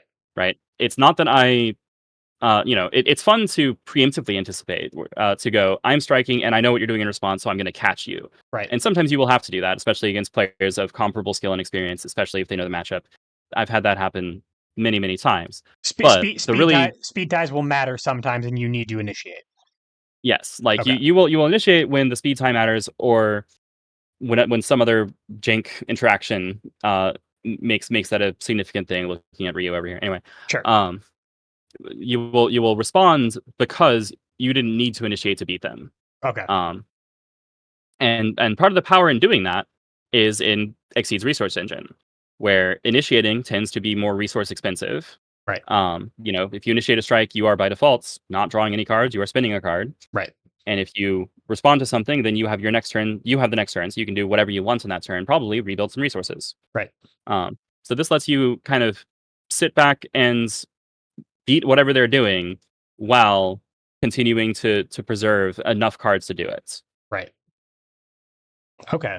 Did that So make sense? yeah, it did, and so basically, it's called answer Remiliss. You are answering what your opponent is doing. Sometimes an answer is a question that they don't have an answer for. Those two things are almost Mhm, equivalent. The difference is that you are spending your turn doing that, and you could, if you didn't need your turn, if you didn't need initiation in order to beat what they'd be doing, you could just do it on defense instead. mhm, right. Okay. Okay. So, like, most commonly when you're initiating, it's because they put a boost into play, and now the math is such that you have to initiate to make sure that you can deal with it. Right. Because your boost game isn't. Yeah. Um, You don't have one. You have resource boosts and you have transforms. yeah, like your boosts are on your normals, and Right. you have admittedly the strongest in terms of what I'd like to call set play, but basically in terms of setup tools, you have the strongest suite of normal boosts. You have plus Yep. 2 speed, you have plus 1 armor, plus 3 guard, you have plus 2 power. These are really Yep. good. Yep. Um, but that's all you have. You don't have anything on your special ultras other than your attack is EX, and it was going to be EX anyway. So Right. that's not really a setup tool. Right. Um, but yeah, So so this means that you in order to deal with opposing boost setups, you often need to figure out like exactly the thing that is going to diffuse the thing that they have turned online, and right. often that means you have to initiate. Right. Okay. And one of the other advantages of this mindset, it seems like, is that you're not doing this. You don't really need a huge amount of engine to come together in order to be answer Remiliss. You can do it from the first turn. But Correct. having these things in play makes all of it easier, which is why you want to be hitting them so hard. You are still building something on the board, but Hmm. you are not building to something as dramatic because you're starting in a much stronger place. Is that Right. accurate? Okay. Yeah. Because the essence of Answer Remiliss is this character. It's what this ability says. Like this Right. ability says, you can make your attack EX when you set your attack, which means you can do it on offense or on defense. Yep. And making an attack EX tends to mean that it will beat things that it couldn't otherwise. Right. So it's for me when I first saw this, it was a promise of so anytime that I think, man, I could beat what they're playing if only I had this card EX, I can now just do it. You can do it Like all the time. that to me is the core promise of Rimless. It's what I built my playstyle around is that whole idea. Okay. And therefore, I have won plenty of games of Rimless with 0 transformations in play. Okay. Sure. Like you just win every strike and then you don't need any of them as it turns out. Right. All right, that makes Um sense. Yeah, and that is an appeal. Like you did a good job of selling the fantasy when we were talking about this Remiliss, but that is being able to win every strike is also a very appealing fantasy. yeah, Um, so yeah, so like the grappler who's always winning neutral because the opponent knows that you could at any time throw a backbreaker, but you never have to. right, Is it's horrifying. yeah, that's really really scary to fight against. It will make them play differently, but if you are trying to read their mind, you are thriving on them playing differently. Like that's sort of the Hmm. that's sort of the push and pull for you. Interesting. Okay. That sounds really fun. So in terms of the practicalities of this, um, like that sort of ideal that you were talking about like get the math right, know what you are beating, so that your the answer that you're throwing when you're deciding to commit, um, it almost doesn't matter what your opponent is throwing if you are doing this right, but you can call them out. How can I put this? You don't call them out by guessing the mix up. You call them out by by spending when you choose to spend. You get to say when the strike is going in your Mhm. favor. Is that correct? Yeah, I mean it's half and half. So that is true. Like I said, I tend to lean this playstyle in a direction where you do call the mix up sometimes, but it's important that you don't do it. You don't try to do it constantly, and it's you're doing it with your winnings. That's one of those things Right. where you need to have given yourself enough leeway to be able to afford to call it, Right. and then anytime you do, it's that much more crushing. Right. Um, but yes, but by default, like what you're doing is you're deciding when you're making bets and you're deciding when you're not. And so if you play conservatively against stuff that you're not certain that you can do something about, and when you are certain, you commit and you win because Right. it's not a question anymore. Right. I gotcha. Okay, Mhm. that makes sense. Yeah. But Um, yeah, when I gave the mix-up example, like the fact that EX dive was even an option when it would just lose to assaults should be telling. Where like that's in my set of considerations. It's just that I'm not assuming that I'm going to be doing that every strike. It's when I need to call assaults right. or when I need to call dive, I can play EX assault or I can play EX Right. dive. So knowing the math and knowing what you're trying to beat is part of the kind of equation. The more nebulous and the harder part sounds like knowing when you need to. It's knowing when you need to, and then it is. I would say it's also difficult. At some point, you'll hit the decision where you have to drop the second copy of something in order to make this thing real. And Right. like it's no longer, oh, I'm dropping one of a bunch of things, but I'm keeping all my options. You are giving up some options until you reshuffle or forever if you're post shuffle. Right. And that is incredibly challenging where you have to go, okay, what of these cards am I least likely to absolutely need? And Right. therefore I can afford to get rid of them for the rest of the game. Right. It's higher stakes versions of the regular exceed decision making, where you're always kind of considering what you're discarding, but you're considering what you're discarding in that situation with like a gun to your head. Mhm. Okay. Yes, because you go, okay, now I have dropped my second grasp. Now Right. they will never be afraid of my range one grasp or range two grasp, depending if I have radiation in play. Right. Which means that if I need to keep something honest with a fast button, I probably can't, or Right. my button is cross, which is definitely resource negative for you, by the way. Um, like you do have notable range button, Right. but uh, Right. you only out to range four are you actually anything like decent. You go to range five and yeah, it's not good. Right. The So, main so reason for this is that it's way too easy for people to cross away from you, and then you just miss. right. And some of the things that you said in the first half of this lesson are still true. You are still Mhm. a range one nightmare. You still are playing grappler neutral, but at least in terms of how other grapplers play neutral, you just have the ability at any time to say, I'm committing to the strike, and that means you lose. Yes. Um, so, Yeah, but in terms of movements, in terms of resource dynamics, it's still right. very much the grappler life. And it's very much towards my opponent. It's walk at Yes. them, be scary, be big. Um, Yeah. Well, and hug the center. This is a grappler rule that I want to point out, especially for Remiliss, where even if your opponent is out here, if you're in dead center, right, uh, you have a pretty solid EX nuclear option. They can't dive over you. They can't cross out from you. right, You have a pretty solid EX radiate. If you have radiation in play, then you have EX sweep. right, Like this is fine. This is not fine. Don't do this unless you are specifically about to deploy a range five button because you have radiation. This is great. Um, and then what this also means is that okay, intuitively you want to be here. totally, Then they can run over here, right. and now you have to chase them, and the whole thing repeats. And they can Um, keep on chasing you. So don't chase them too far. yeah, Keep center like so they don't have as far to run. yeah, like it's like generally these three spaces are where a lot of I like to say heavies hug the center, where heavy's not necessarily a grappler, but it's somebody who has big hitboxes, Right. um, and needs to not miss. And Remiliss is that if anyone is. So these three spaces, and especially whichever two are close to the opponent, are where you can deploy all of your threats, or at least most of your threats. Um, and then them dealing with them is often going to mean that they end up getting closer, and now you can take advantage of that. And you're happy about that because you have Yeah, other like threats that work at that range. yeah, like you stand here and you go, okay, I'm just going to mash nuclear option for a while, and then they realize that they can't let you hit nuclear option more than once, and so they move a little closer, and you go, great, now I'll move here, and now my range one is online. Right. Um,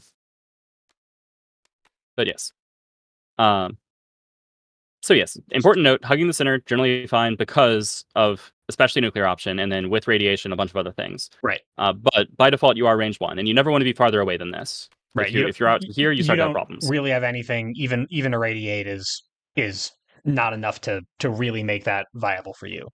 Yeah, it's mediocre, it's expensive, and it means that the next turn you'll still have to pay resources to move closer, and you probably spend a bunch to make a radiate EX, so that's hard. Right. Mhm. It's also interesting that for all of this sort of like resource management complexity, we do have this like very like some things are like one of the things that makes resources in Exceed very difficult is that sometimes they're this, sometimes they're this, sometimes they're force, right?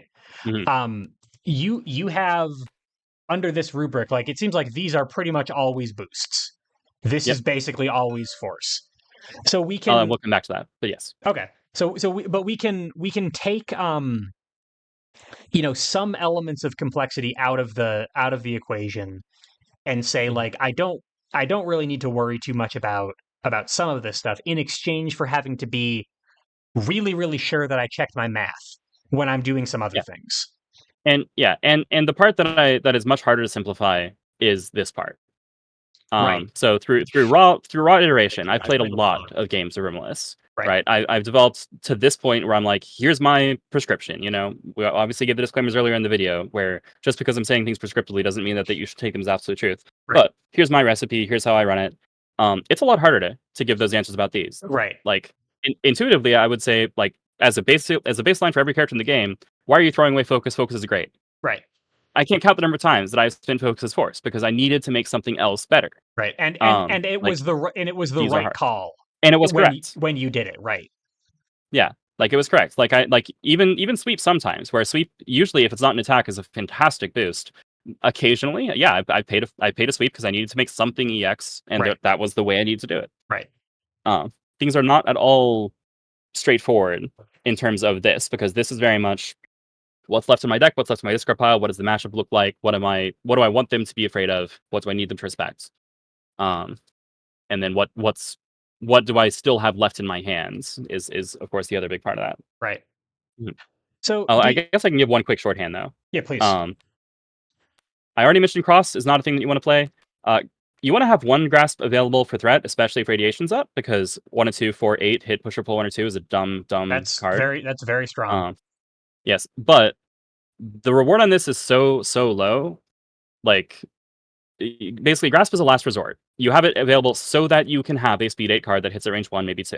When you need it. Um, when you need it and when you need exactly that. Right. You will probably never be initiating unless again the math means that you have to prevent their speed thing from whatever.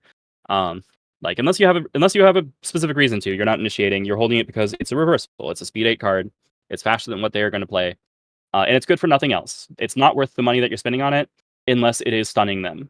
So be very, very careful about deploying EX Grasp. Right. They Um, throw a Tatsu at that range.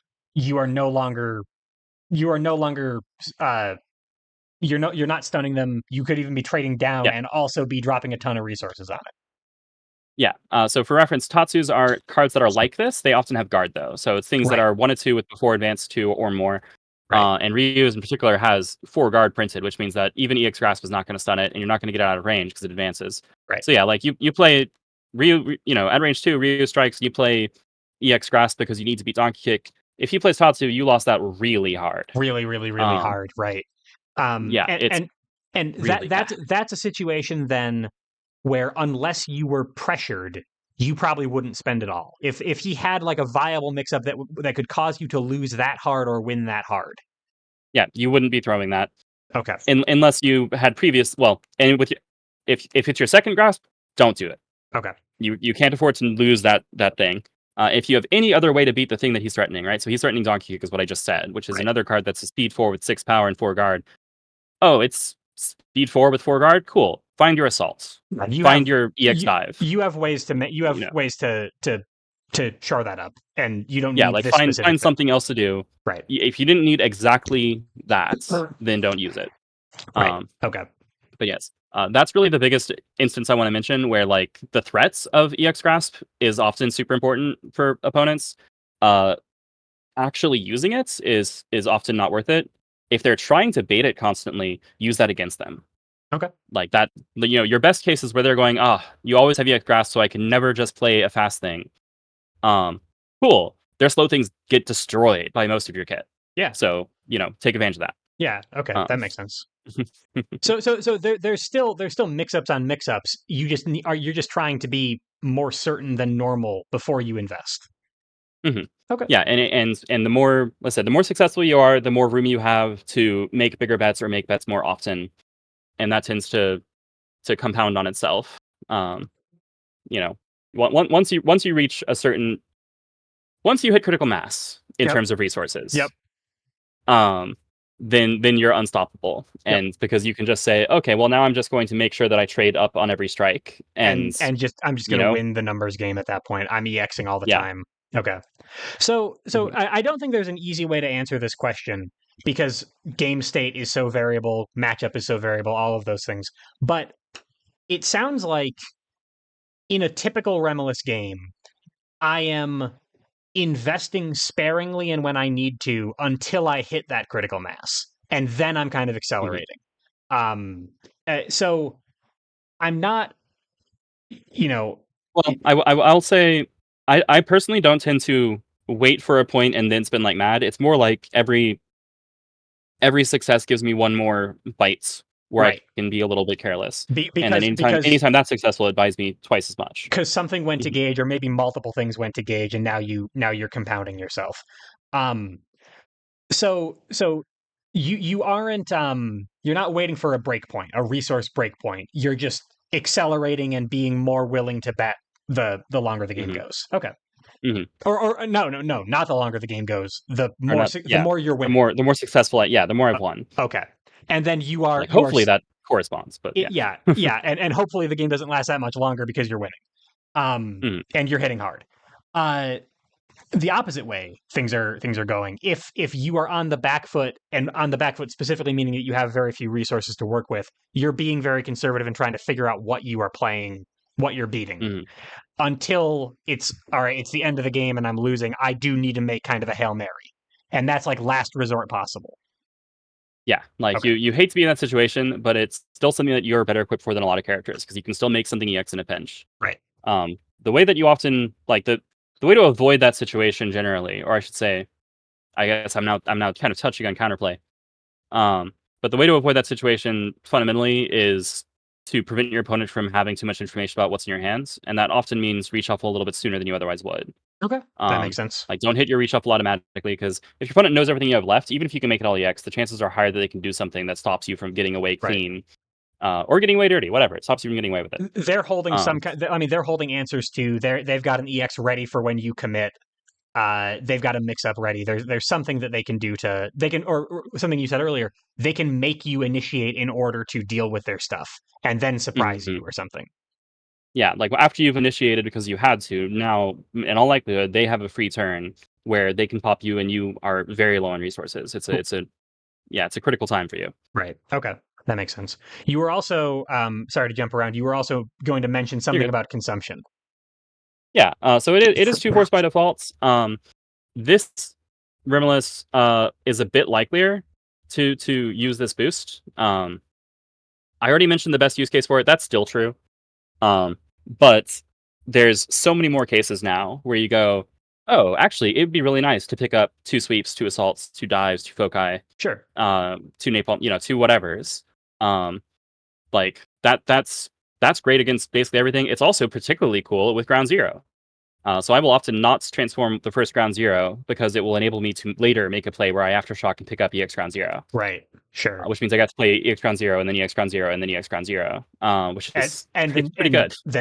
then the game is over because that's too much Then the damage. game's over all likelihood. Right. Okay. Yeah, well, that's only 24. It's fine. You didn't do But six yes, damage with any of your other investment over the course of the game.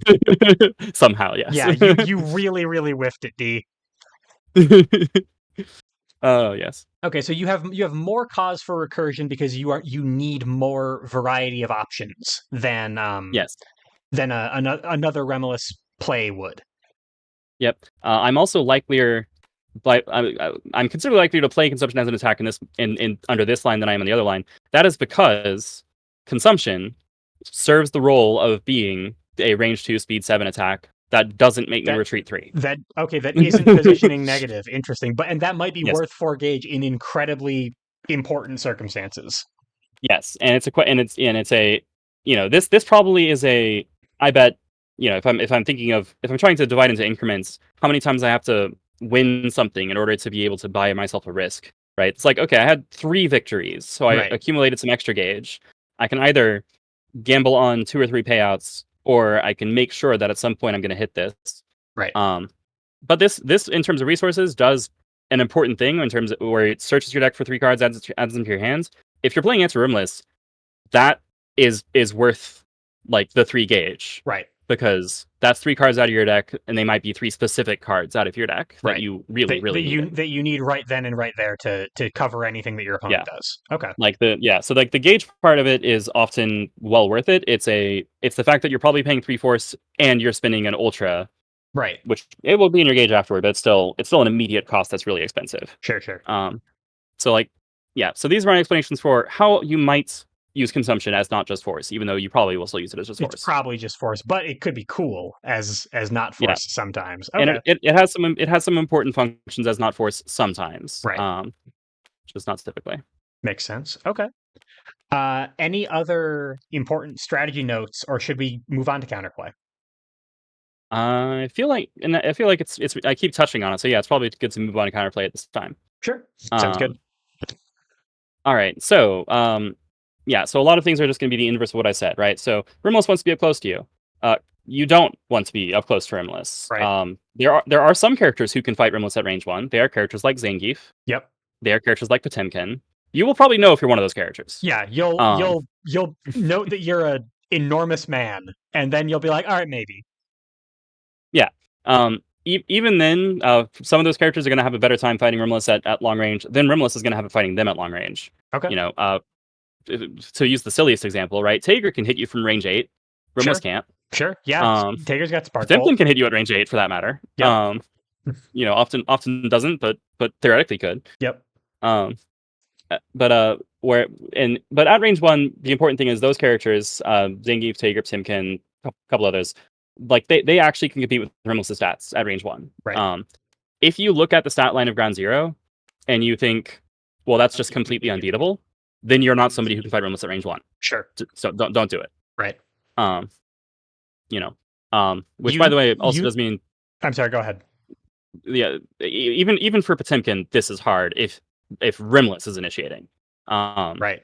because these breakpoints are hard to deal with. Right. Um, You need something. You need super focus. You need something stronger than focus as a defensive option to deal with this, or you need a range dodge. You need CQC from Cammy or something. yeah, or you need an incredibly stupid command grab in its own right, like this card that is speed 5 and ignores armor and guard. Ignore the Sure. printed stats. This is speed 5 and it's probably power 8. And Um, that's enough to contest this. yeah. But yeah, without going to character specific stuff, you'll probably know if you're somebody who can fight at range 1 with this character. Right. Um, if you are, lovely, do it. Throw your weight around. Try to kill her as fast as you can because she is super resource reliant. Um, if you can ever make her lose mix-ups, it's going to set her back farther, and you'll have the reverse snowball from what I talked about a minute ago, where she commits, she loses. Now you can keep swinging, and she can't win without committing, so she's going to just keep taking losses. Right. Eventually, two turns later, she'll have rebuilt the resources to play another mix-up, and then if she loses that, the game's probably over because Right. now she's lost and she will lose for 2 more turns. So like you can She invested twice and lost twice, and then the time she didn't invest, she kind of lost those two. yes, like Okay. because we are assuming that you're a character whose stats can overwhelm hers. So yeah, if that's the case, then by all means do that. Swing into her at range 1 all you like if you're a character that has that kind of stats. Right. And be aggressive. That it is, yeah, like you don't want to give her time. Giving her less time is what loses you a game. Okay. More time for her is more resources for her. That's the worst case scenario. Right. Sure. All right, so if you're anybody else in the game, which is some 100, 116 characters. 115, 116, right. If you're anybody else, however many that is, you're not fighting her at range 1, except that sometimes you'll have to, Right. because it's not gonna be worth the resources to run away. At that point, you are participating in a very, very high stakes mix-up. Um, your go-tos here are to, uh, never let her how do I put this? If you always play the most obvious thing, she will destroy you. Right. You will sometimes need to do things like initiate at range 1 with dive, even when it can't hit, because making sure that she knows she can't just play EX nuclear option. She can't just play EX round 0 and win, Right. um, is important, right? Like keeping her from these secure things where she guarantees value is essential. Right. It's perfectly acceptable to initiate with cross. It is often better to have it available as a response because it's really like she has a hard time dealing with cross in most board states. Right. Um, if she gets to the center of the board, that gets a lot harder. This is where generally you're going to be diving instead of crossing because now cross does not It doesn't work things. get you far enough to keep you from her favorite position or one of her favorite Yes. positions. Okay. Um, you will if you have a boost game, make use of it. You know these normal boosts are pretty good. Light and fierce in particular are notable. Defend will allow you to play focus and trade or whatever, but it's not that great. Right. It's just that it's often better than Spike because Spike will lose against almost anything that she ever decides to commit to. Right. Um, in most cases, but like if you have stat boost, if you can give yourself bonus speed and power, then by all means do that. Like that is the thing that she's going to have a hard time with. She will more often have to initiate to deal with your speed. She will more often have to shore up her defenses to deal with power. And if you can trade up against her consistently, her in game suffers. Right. Because as I mentioned earlier, although she can make herself faster than you in a pinch, she doesn't really have uh, amazing fast options. She has the normal. She has grasp, she has cross, she has assault, she has consumption, she has bad assault. Assault that doesn't want to be an attack if she Right. can possibly help it. Right. Um, and consumption is also does not want to be an attack if she can help it. Grasp is 4 power, right? Like if you're looking at if she has less than 6 life and you can be faster than her, she's in a lot of danger. Yep. Less than 6 because if she has 6 life, She's just this gonna play exists. Napalm Stream. Right. She will probably say that she'll play this. She'll try to be in a position where she can trade with this, so she'll be at range 1 in all Right. likelihood, and then she'll play this. If you can beat this clean, then she'll have less than 6 life, and you're in good shape again. Right. Trading with this is super dangerous though, because this is generally going to be she takes 5, you take 6. Right. If she decides to draw the card, I didn't actually explicitly state this, but yeah, so she looks at the top card of her deck. She may draw it, or she discards it and gets +2 power. It's +2. Right. So if she decides to draw it, it means that that card is better than +2 power, which is not good news for you. Which is scary, especially Um, if you initiate it, because now she has that card. yeah, whatever that card is, it's something that is probably going to now help her win this strike on this turn, Got it. and that's a problem. Got it. But so often we are evaluating this as a 6 power attack. If it's not, it's probably better than that, but Right. it's hard to tell exactly how much. Right. Anyway, so what I'm describing where like you're initiating with dive, you're playing cross where it doesn't hit. This is kind of a layer of the mix up that is not the first, right? It's you're playing tricky mix ups, janky things, weird stuff Right. because you have to. Sometimes. Because if you don't, yeah, you have to sometimes. You don't have Yeah. to all the time. Right. If you only play tricky stuff, she'll just kill you. If you only play simple stuff, she'll just kill you. She'll just outvalue you. Yeah, you need to be somewhere in that middle space where you're occasionally doing things she can't predict. Yes. Like so you need to be running a mix up game that respects even the weird sides of the mix up. Okay. Right. And that's what high level exceed looks like for everybody to be clear. But it's going to be really obvious with Remiliss, where as a brief anecdotal aside, I played an exhibition game where I was Remiliss at one point, and I initiated at range 1 with a radiate. And it won the strike. Yep. Because that's what high level exceed play looks like sometimes. You do a thing that makes no sense. People are like, why did you do that? And then it becomes very obvious that you did that for the exact reason. Right. of whatever happened. because then they crossed out or whatever. And you traded up immensely. Yeah. You did a Monado lesson, so I don't know if that'll be released when this is released, but barnstorming. I initiated at range 1. They played barnstorming, went out to range 4 or 5. Advanced 4, and then you were just like, cool, okay. Take nuclear damage. Yep. But the cool thing about that was we both knew that barnstorming was part of the mix-up, and Yep. irradiate was part of the mix-up Yep. at range 1. At range 1, There when was yeah, yeah. actually here while you're talking You about want more to pull barnstorming counterplay, out? yeah, just to make sure that people know what we're talking about here. Yeah, But we shouldn't talk about cards that. Yeah, you're right. You're right. here's brainstorming. Here you go. So you were mid board, uh, and he did like essentially this feels like a dive that doesn't have an explicit dodge effect, but that hits at range Yeah. 1. So from his side of things, he's like, okay, this is at least a mid speed. This at least conceivably makes sense to play here if I'm trying to dodge something in particular. In order to respond to that, you needed to do something that on the face of it did not make sense. Yep. It was my best value for dealing with that was landing irradiate. I don't remember if grasp or cross were available, but I think there was no question that paying 3 force or whatever um, on something else and hitting would actually have been worse than landing this, getting this transformation, and having that for the rest of the game. But Right. yeah, anyway, so like these are weird situations, but they're actually completely normal because you just have to both know at what every corner of the mix-up is. Right. That's what high level exceed looks like. Welcome to Exceed. Um, Right. yeah, it's like, oh, why in the and most people will pick that up at some point when somebody plays a range 1 dive and gets out of the corner, right? Sure. Like depending on how much exceed you played, at some point somebody goes, oh, I'm just playing dive, and then your sweep misses, and you're like, oh, my sweep missed, and it's And their they're turn, they're at range 3, and and now they're I'm in the kind of in the corner. corner. Yeah. Like, huh, that was really bad for me. D, this is So this that is this is not part of the lesson, but the first time that ever happened to me was because I wild swung it. So I was taught by randomness. perfect, perfect. Um, but yeah, so like that the weird side of the mix up is something that you have to actually deploy often enough that Remiliss can't just play her own first level of I'll just throw good stats at you and then you die. Okay. Um, boosts are very strong in general into her because she does not have a boost game herself. Right. Whatever effect you have in your kit that says discard a boost from play, you will probably keep it from this, but you might consider using it on this.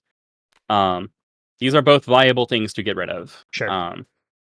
Like the +2 speed is probably being used to secure her value on something like a Toxic Tendrils, which, by the way, as we already discussed, Yeah. if you have parry it, Like no exceptions. that hardly seems, that's not even counterplay. That's like price of admission. Like, Yeah, if you're not doing that, uh, you're not really. You might not even be playing the matchup at that point. yeah, like so. Yeah, so notably for with one exception, any season 6 character, you don't have the option of parrying. The way that you fight her is you rush her down as much as you humanly can Right. because you don't have a different choice because Right. this is going to come into play. It's a question of when, Yeah. not if. Yeah. And And and that and means there's yeah. a decent chance that like effects like this and the fact that season 6 was printed without parry, maybe the fact that season 2 rotated out of competitive rotation around the time that season 6 was coming out, maybe those two things are linked because you need parry for this kind of thing. Um Yeah, notably, if you do have reading, you can take advantage of the fact that Remiliss is often going to be picking up. She'll often have a hand with normals in it. I'll put it that way. Like she may or may not show them to you. She likes to. She likes to just draw 4 cards and show all of them to you, and then the rest of normals. But if she knows you have reading, then she can choose to get rid of them. Instead, you will be if you have reading, you will be using it when she's late in her first deck, and therefore statistically is likely to have some normals. And you know full well that being Rimless, she is keeping certain normals around. Right. So keep an eye out for focus, for sweep, and for grasp. Um, if you are a zoner, then you might be able to read her crofts because she was saving it to use run. Um, this will make her sad. Yep. Depending on how exactly you beat it, but I have won games where I read cross and got hit by it because the positioning was so bad for my opponent that it was still better for It me. was still better for you to just Um, deal. yeah, and that's a Rimless thing. If you can make her cross out from range 2 to range 5, she's extremely sad. Right. Um, but you don't necessarily have reading if you're a season 7 character. So for season 7 character, use scramble for good effect. So scramble is often used to diffuse boost setups where somebody has some sort of boost in play. then you can say, okay, well, whatever you were getting ready to play, you don't have. Right. Now I'm going to scramble you, do it. This is also fine against Remiliss, and I'll say in particular, focus is not safe against Remiliss. Right. So by all means, look for opportunities to use scramble to land a quote unquote lucky hit. Right. Um, it's not that lucky. Whatever she has in play, she did because she wanted to play something from her hands. Whatever that is, she's not playing it if she's wild swinging it, or at least she's not playing a DX. Right. Sure. Um, so scramble is a perfectly acceptable diffusal tool. It is also a pretty good way to close a game where once life is low, if you can scramble with something that gains advantage, then you might be able to deal enough damage to kill her in 2 strikes without her actually being able to stop you. Right. Okay. Um, like Rimlos relies very heavily on playing cards from hands because she wants to look at what you're playing and then play the thing that beats it. Right. At least my Rimlos does, and Rimlos does. Um, so if you can force her to wild swing, she's not going to commit resources to that. That's insane. Right. She'll just take the loss. Cool. If she's at 10 or less life, there's a good chance that you can just hit her twice before she can do anything about it. Right. If you make her Um, take the right loss. yes. Okay. Yes. Yeah, like you don't want to do that and then play grasp Right. in most cases because the reward's not there. Right. But if Unless you can she's do got that and play, she's got 2 or 3 life. and then that's totally fine. Right. Um, yeah, you would much rather do that and play cross or slash or whatever, insert character specific thing here. Um, where now she's taking a bunch of damage, she's in range of lethal. Maybe you gained advantage, that would be ideal. Even if not, there's now a life discrepancy where she can't just play EX sweep or nuclear option or ground zero because you might kill her first. Right. Um, let's see, any other major counterplay points? Yeah, I mean, pressuring her is good for the reasons I've mentioned over and over. Like she wants to be able to beat, and this is true of both Rimlesses really, but it's really true of Answer Rimless. Like she wants to be able to beat whatever you throw at her. Uh, if she tries to do it every time, she'll die. She'll wither up. She Yep. runs out of fuel. Yep. So if you can play low commitment, janky mix-ups fairly often, then you'll probably get away with a bunch of cheeky wins because she can't commit to all of them. And so she will resort to mediocre plays, underwhelming plays, or wild swings, where Right. your mediocre janky play is perfectly good. Is actually Um, like on parity and maybe even better with hers. mhm, Okay, that's Yep. funny. Yeah, because all of her specials are underwhelming EX, right? She has, as mentioned, worse assaults, Right. card that says she takes 5 damage and loses the strike, which is pretty bad. Right. She wild swings this, she's almost certainly losing. It's hard not to because 1 speed 4 guard, Is it's awful. yeah, that's I recently had a lesson that's Caden bad. Oh yeah, That's very, very, very unsafe. yeah. It's Caden bad with the very minor caveat that at least it trades with assault, I guess. Right. Like that's the only useful thing it does, and Right. focus. It doesn't strictly lose to focus. Right. But yeah, like and then irradiate, which at ranges 1 to 3 is garbage. At range 4 is mediocre. Um, Ground Zero is not that bad, but she really, really wants to play EX Ground Zero, and especially from hands. Sure. So wild swinging Ground Zero is unless you played a sweep, it's probably fine. Right. And If you play a sweep, it's not fine. specifically at range 1, you're Specifically at range 1. right. Okay. But yeah, Ground Zero is like a card that is so amazing, and yet if you just play, oh, I should also mention this.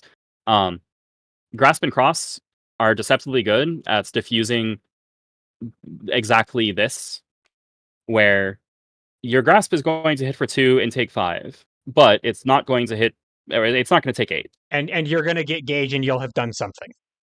Yes, you'll probably have pushed her 2, and she'll have pulled you 1, and you're at range 2, Right. and not range 1. Right. Like, it's hard to stop this, but if she's deploying it, you can mitigate it, right? Right. Crossing away, even if she has if she has this, then she might be playing this at range 1, knowing that you can't cross away. But Right. crossing away still means you're only taking 5 damage, and you at least got some distance. You went out to range 3. Right. So yeah, like if losing clean to Ground Zero is a thing that might happen, then don't. Don't ever. Yeah, like you don't want to play a sweep into Ground Zero ever. You don't want to play a focus into it most of the time either. Right. Like you would much rather be able to trade with a focus against something, or most of all, play reading and just win something if you can. Yeah. But yeah, so you can mitigate this. Whether you can deal with radiate will depend a lot on your kits. I don't usually see a lot of EX dives played against Remiliss because that's 2 dives, and that means you're losing 2 copies of Ukemi or Tech, Right. or reading, depending on the character that you are. All of which are very And powerful. all of them are very valuable, very powerful, very useful against this character who who lives and dies by resources, but can die by information. Yeah, sure. Um, like she doesn't live by information, but she sure can She, die by it. yeah, she can. You Uh, can use that against her. yeah. Okay. Um. So yeah. I think that's about it as far as attack shapes that are notable. I mean, this as a wild swing is very lucky if it gets to trade for the same reason as Napalm Stream, Right. where It's equal. it's It's not quite as unsafe, but it's pretty close. yeah, it's pretty close. Like if she initiates with the wild swing, I guess it's better. That's not likely to happen. Right. For most purposes, this is going to lose to all the same things. The main caveat being that she'll probably just invalidate it because if you wild swing a card at the cost, you can choose to skip it. But that's Right. still bad for her. Right. Sure. Like throwing an ultra into her discard pile from her deck is bad. And throwing nuclear option, which you would very much like to use. Yes, that is Yeah. particularly bad. Right. It occurred to me, D, that while we talked about this with sort of intended Remiliss, what to use nuclear option for. Um, on deviating from counterplay for a second, on answer Remiliss, are you using initiate launch occasionally, or is this mostly an attack? You're using initiate launch so you're using initiate launch somewhat often. You want to be able to get that after to go off. You want to have some gauge, and especially if there's gauge that you don't value. So if you have like block engage, this is not going to do anything for you. Right. So make something EX, and then make sure that you won't be stuns. Right. So Carmine rules here. Like Right. know whatever they could be playing. Make sure that you're not going to get stuns so that you can get your after to go off. Right. Um, spin the block, which is doing nothing in your gauge, to return this to your hand so that you're still like this. I'm not going to run through all the math, but this is generally better than using your ability resource wise. Sure. Sure. It's just comes at the risk of they can ukemi, and they also don't get to know whether they also get to know in advance that you're doing it, but they should be assuming you're doing it anyway. Right. So it's not that much information. But nuclear But yeah, option, you'll use that fairly often. nuclear option as an attack is also just such an important resource builder that it's a choice. Well, I'll put it this way: if you can be in a position to land nuclear option, it's vastly better. Sure. The problem is that it's much harder to ensure that Right. because an opponent who is playing against you carefully is not going to make this position Right. easy. Right. And this was one of the ones that you mentioned. Like, if they can dive over it, don't. Yes, any at range 1 to 3, don't do it. Got it. Okay. Unless you also have speed in play. Right. Okay. Um, Makes sense. Sorry for that deviation. It just occurred to me that we hadn't covered. oh no, happy to talk about it. Happy to talk Right. about it. Okay. And then any other counterplay notes? Let's see. So I've talked about how to use parry if you have it. I've talked about how to use reading if you have it. I've talked about how to use scramble if you have it. I think those are all those information or hand related tools, Right. or strike forcing related tools. Let's see. Yeah, she does not fare particularly well against boost, and then pressuring her is always key. Just because giving her time is giving her resources is giving her the game. Right. Can't think of anything else offhand. I guess I should also mention there is sort of an implicit denial thing. Sorry. Let me rephrase that. Denying her the ability to land something safely is great. That's been a common through thread through everything, where I'm like, as Remiliss, never play this if it might miss. Never Right. play this if it might miss. Right. You can look out for her playing things where it looks like they can't miss, and then pop an EX on her. Right. Like she may occasionally have to take that risk depending on the tempo of the game. If you're pressuring her, she may occasionally go, okay, I know this could miss, but I need to do this because I'm falling behind. Right. This loses to exactly one thing, and I need to hit it right now. Oh, he has the one thing. Yes. Like that's a situation that's, if you're pressuring her, not that hard to engineer. Like the more you're pressuring her, the more she's going to have to be like actually committing to things that aren't 100% safe, because otherwise she's just not committing to anything, and that's Ever. Right. not winning. Right. Sure. So those are situations where it's great to have your own surprise EX, where you can go, okay, you thought that was safe against everything, but actually, Right. I think that's the only other thing that comes to mind. Oh, yeah, this isn't real. Yep. If it's real, and you're fighting against Remiliss, it means you've already lost. Because if she exceeds, the reason she exceeded is because she went, oh, I appear to be holding EX assaults and EX ground zero. I guess the game's over. Yep. because what's going to happen next is she's going to initiate. She's going to close 6 and hit, and then she's going to be Gain at range 1 and advantage. hit for 14. Yep. Like, so don't worry about her exceed mode. If it happens, you're already dead. You're already dead. Uh, If it's the first game of a tournament game, start prepping what character you're picking next. Pretty much, yeah. Yeah, okay. That's assuming an answer Remiliss. In the other version of Remiliss, your goal is to kill her. I should have said that explicitly. Sorry. I'm talking about answer Remiliss. If you're playing against the engine Remiliss, Right. where she's all about this, your goal is to make it as hard, as difficult, and as lengthy for her to set this up as possible. You can probably kill her before she actually is online. Right. Um, like she is very much about trading. You can trade close to her, and then if you ever get a clean hit, that's fantastic for you. And then she's hellbent on her transformations. You can run your game plan fairly gung ho, and yeah, like if she ever loses a mix up with by committing one of these, she's going to have to pick it up with reclamation. That's going to take even longer. It Sure. takes extra time. With this Remiliss, who is all about her engine, extra time is engine pieces, but it's not nearly as scary as giving Answer Remiliss extra time, because Answer Remiliss is going to try to win strikes with Right. every resource she gets, whereas this Right. Remiliss is trying to build her engine. Is trying to build her engine, Uh, and so she's playing conservative until she's very, very, very not. yes, and Okay. that means you have a lot of room to expand your offense to fill the available space. Got it. Okay. And honestly, that sounds like one of the reasons that you are playing Answer Remiliss in the first place, is to not have to deal with that weakness. Yeah. I mean, the reason well, the fundamental promise of the character as I saw it is what I already described. Where I'm like, Right. oh, if I know what my mode's playing, I can just pick a thing that beats it and then play it. That's awesome. All the time. Right. And the reason that I have continued to play that Remiliss to this day is because it lets me play the game that I want to play, regardless of what my opponent wants to do. Right. They are not controlling my tempo.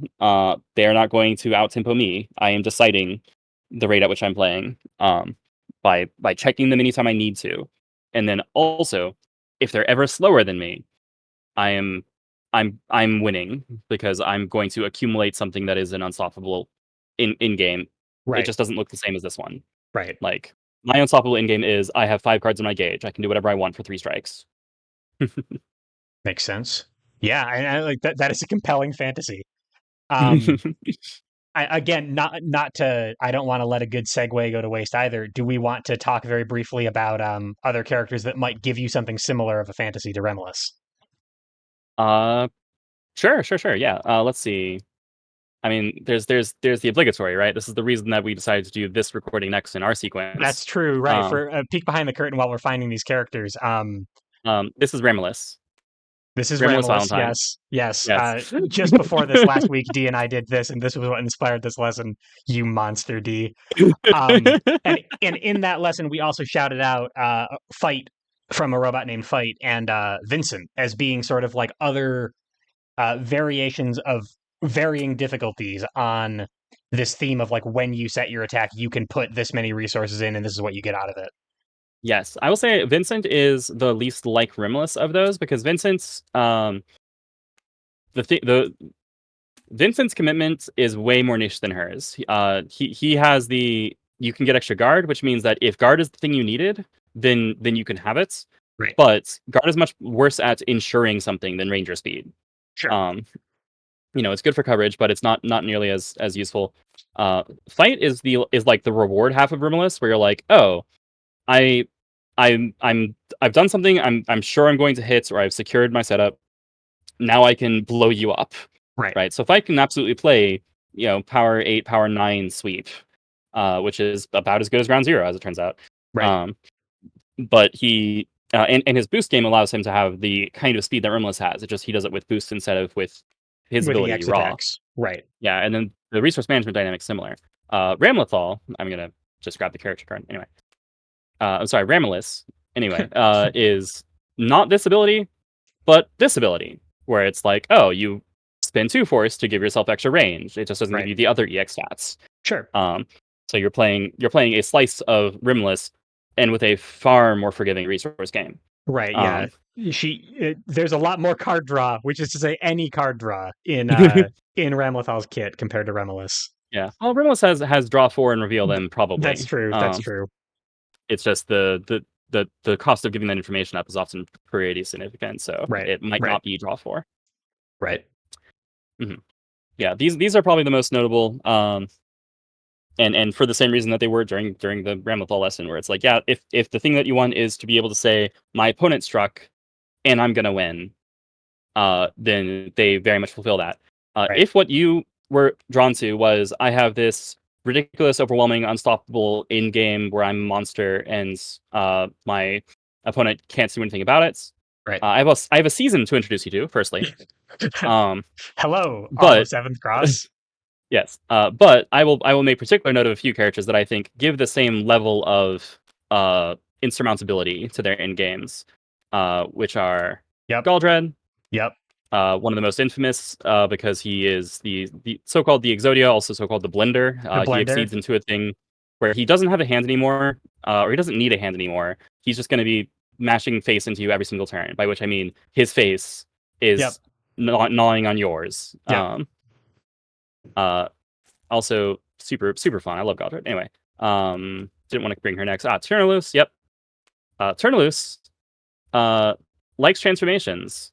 Of the 15 unique cards in his deck, 15 of them have transformations on them. Yep. Only his normals That's don't. And honestly, his uh, normals lay kind that. of do too, His don't they? normals do. Yeah, his normals Yeah. do. Everything has his transformations on him. Yes. Yeah, I was actually counting normal specials and ultras. He Right. literally couldn't have 15 distinct. Actually, he can have more, but he at baseline can have Every 15 transformations. every card. Right. Yes. And then with this transformation, he can actually have even more. And then his end game is that all of his normals have a bunch of extra stats because that's what his specials do, and all of his specials have a bunch of extra stats because that's what his normals do. And Right. so he has this really awesome end game, and then he can burn them for even more power. Anyway, he I think his overwhelming stats at end game is great.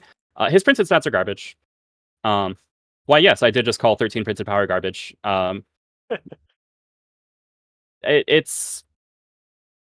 It's not, but it's also 5 gauge. Right. Sure. Anyway, for the most part, he's going to have power values that are like 1 and 0.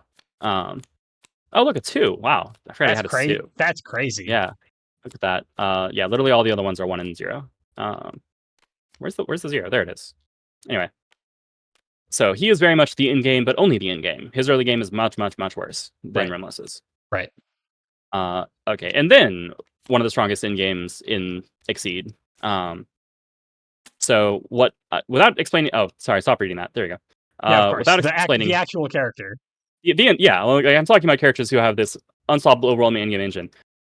Without explaining in detail what the Diabolic Ore does, what it does is it's this transformation and this card, and together they read every turn. Change cards 1, strike with +3 power. Yep. Um, cool. That's pretty good. That seems Um, pretty good. Yeah. yeah, she does a lot more than that, but if you like big power numbers, yeah, she'll get you there. Um, so those are probably my favorites for unstoppable in games. As a special mention, the engine character, or like the most notable engine character out of season 5, Arachne, Sure. Sure. uh, who accumulates a bunch of cards in his overdrive area before exceeding. The overdrive area, by the way, is your exceed mode timer for BlazBlue characters. Right. So he actually builds his timer before he exceeds, which is unique. And then while he's in exceed mode, he gets ridiculous stats and can do whatever he wants. If it runs out before his opponent is dead, then he's going to start to have problems again. But Right. he very much is about the exceed mode engine as his overwhelming end game.